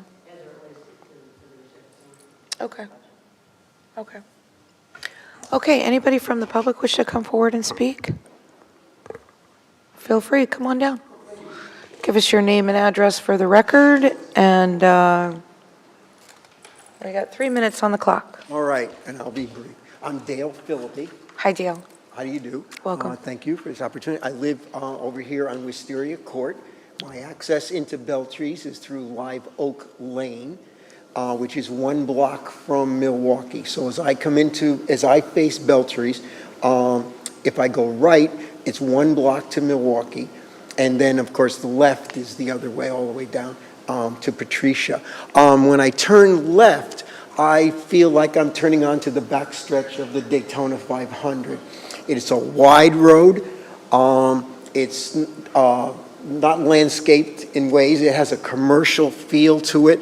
And I think you drive roads in places where it looks like you could drive. And it says, go for it. Speed limit's 25. And I'll speak personally, you have to pay attention to that. That's not a speed in that environment that you typically would say this is a 25-mile-an-hour road. I feel it could be some ideas that I have. I think it could be landscaped. Well, let's not get a little bit, but let's get back. Narrow the road, and I think this came up in yours. When you cross Milwaukee going to Edgewater, Beltrees narrows, becomes a very narrow road. And if you go on the other side of Milwaukee and turn around and look back down, you could see that somewhere in the past, if you drew a line, you could see that they sliced over Beltrees and widened it. You can also notice that by looking at the 2 sides of the street. One side is as I'm facing Patricia. On the right-hand side, people have a wider area in front of their homes. On the left-hand side, the sidewalks are right up against the houses there. So somewhere along the way, it's my impression that was changed regardless. The biggest thing for me is I come to the corner, there's a lot of bicycles. You really have to pay attention to that, and they come up that way. The other item is walkers. You mentioned that this is the time of the year for baseball season. People walking, the parking is totally limited, so somehow I don't know where they come from, but there's plenty of people walking. The Mardi Gras in the day, and then in the evening, carrying chairs, lots of children walking up that way. Later it's nighttime, so there could be there are things that need to be done. I think that's what I'm saying, that the situation is such that those things are needed. A couple of ideas. I like roundabouts. As a matter of fact, I go to Hilton Head in Savannah, and if you take that road over between the 2 cities, they've redone that with roundabouts, and they've done a heck of a good job. And if they're designed right, they're really quite efficient. And I know you've got one up here in Palm Harbor now. But I'm a believer in painting speed limits and other information on the street. And as you come around the other way now, coming from Patricia, turning into Beltrees, you've got a speed limit of 40 miles an hour that you can come on. I believe it's 40, at least I do 40 on it. And then you turn into Beltrees, suddenly you can only do 25, but the street is just as wide, and it just keep going. Now, the first speed limit sign is a certain distance down, but it's sufficient, I think. But it wouldn't hurt to paint in the road any of that. Let me see if I have anything else on here, and then I'll just sit down and no, just make it attractive. And the Skinner Project, you know, there's a lot of professionals, and I'm not saying you're not. You've done an excellent job here. But the ideas could be taken from that, you know, or people involved. So thank you very much for this opportunity. Thank you. And did I stay in my 3 minutes? Well. Yep, you went over. That's okay. We want to hear from you. One time in my life, so I'm well used to Awesome. going over. Okay. Thank you for your service to our young people. Anyone else wish to speak? Come forward, give us your name and address for the record, and there'll be 3 minutes on the clock. Debbie Trauner, 709 Beltrees, so I'm right in the middle of the action. Thank you for your time. Thank you for the information.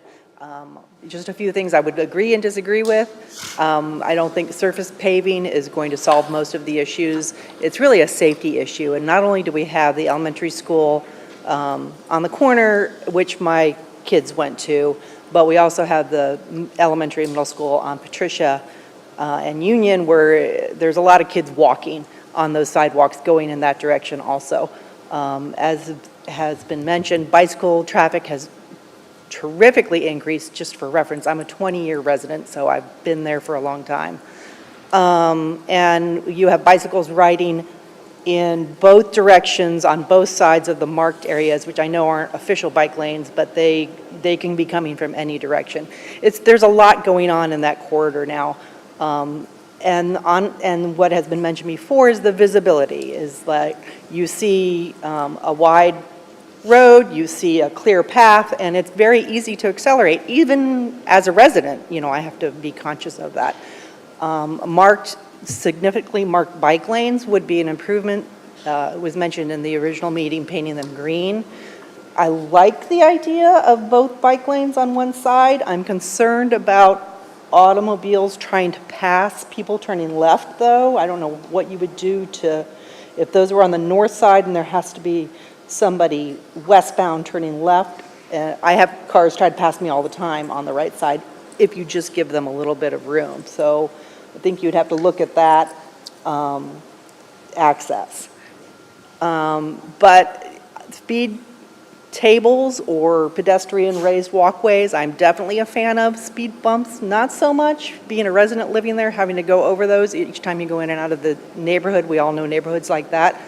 For reference, I would say the area on Sunset Point,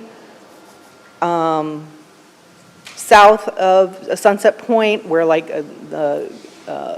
they've done the small traffic circles in there, and even just the little, they're not even circles, they're just like little bump outs, would be helpful in calming the traffic situation there. It really is. The short-term solutions you mentioned were speed awareness signs.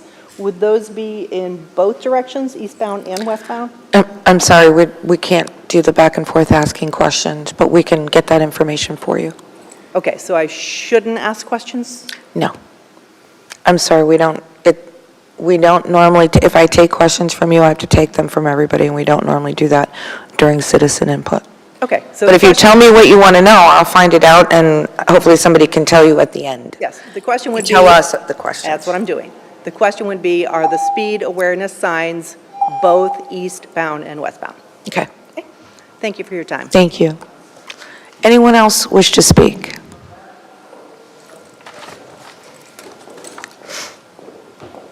Hi, I'm Rosemary O'Hara. I live at 250 Beltrees, and that's between Edgewater and Broadway. And I just came here today, interested to see, what was going on. So, I don't have any strong points to make except give you my first reaction. And my first reaction is to what can be done immediately. I totally agree with Commissioner Walker that the landscaping by the trail is overgrown. The stop sign can be occluded, so some people don't see it. And obviously the bikers on the trail don't see the stop sign because they just whiz by indiscriminately, they don't pay attention. So it's really important that drivers, the vehicular traffic, pay attention. And it's really hard to see it. It's you have to bend forward and such. So as something that could be done immediately, if it could be trimmed, and I don't even know if it's public property, it looks like it's private property, but if the landscaping could be trimmed, I think safety would be immediately improved. My reaction to the resurfacing is, wow, that would be great, but the other challenge that we have on the street is standing water. Especially, I'm not sure as much north of Milwaukee, but south of Douglas, we have areas of standing water that has deteriorated the asphalt. And I wonder if you resurface, is there a way to deal with the issues of that standing water, because otherwise it'll only recur. I do think, though, that when you resurface it, the speeding is going to increase because the surface is so deteriorated in spots. You have to slow down to go, to kind of wend your way around it. And so my fear about the resurfacing, which I look forward to, is that it will actually increase the speeding on the street. There's a part near the school where there's like a manhole cover, and you almost have to go in the other lane to go around it. And I think, boy, if all that's improved, boy, then you can, anyway, speeding might increase. The idea of a roundabout at Broadway and Beltrees, I think that's a great idea if it's possible. And I mean, and our house is right there, so I would be directly affected by the work of that. And just my first reaction to the one-way, wow, that was a surprise, and but I kind of like it. I actually like the direction, and one of the reasons why is that when you're coming on Edgewater and turning onto Beltrees, and I'll just finish this last point. When you're on Edgewater turning into Beltrees, it's a very sharp 90-degree turn. It's not rounded corners, and so making that turn is a little tough. And I wonder if the traffic is just moving west and you come to a stop at Edgewater, then you don't deal with that cut through. I also wonder if you made it westbound only, if it wouldn't reduce the traffic on the street, and if that wouldn't improve. We have a lot of walkers. It's amazing to sit on the front porch and watch the parade of people going by, and it's a beautiful street and a beautiful neighborhood. And but the idea of having a bike lane, a two-way kind of thing, just my first reaction is that sounds kind of interesting. I kind of like that. So thank you for your attention to it. Appreciate it. Anyone else?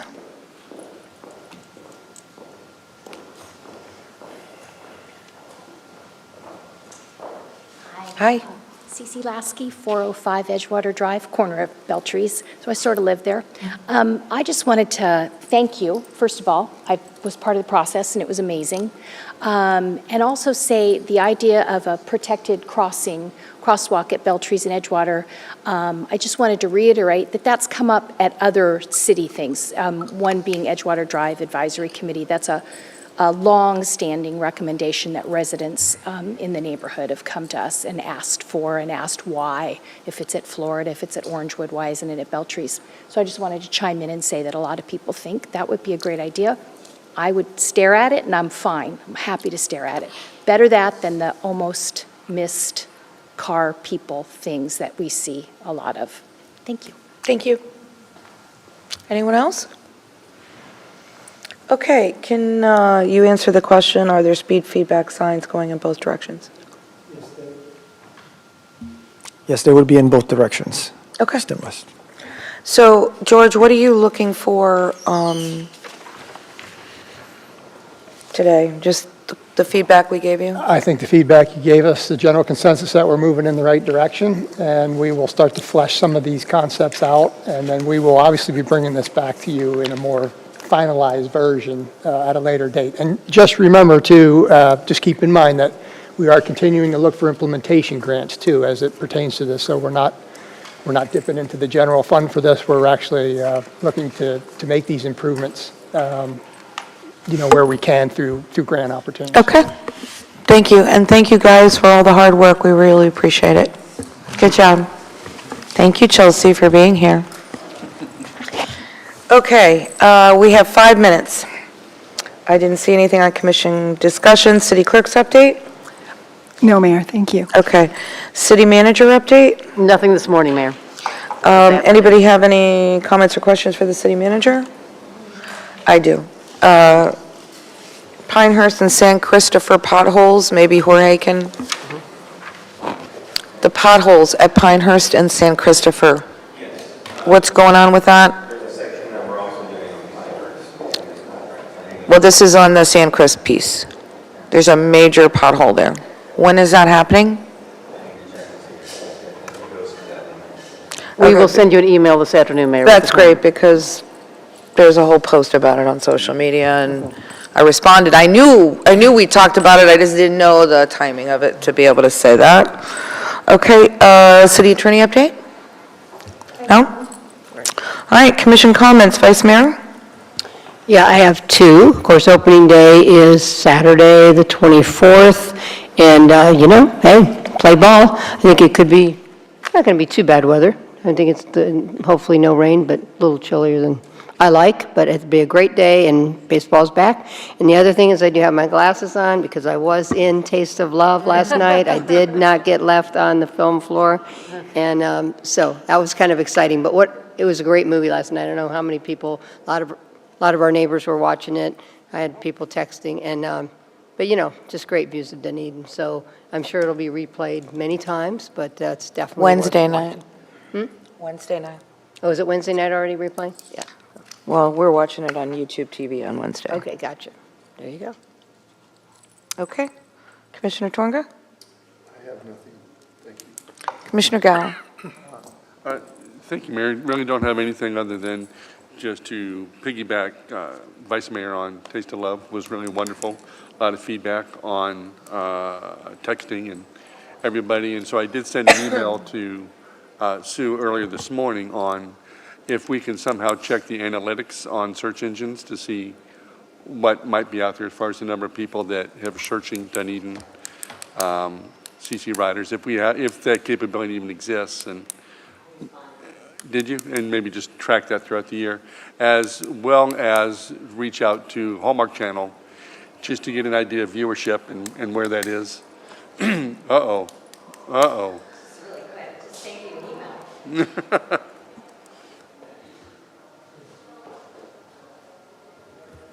Super Ness, Director of Communications. I actually also CC'd the mayor on my response to you.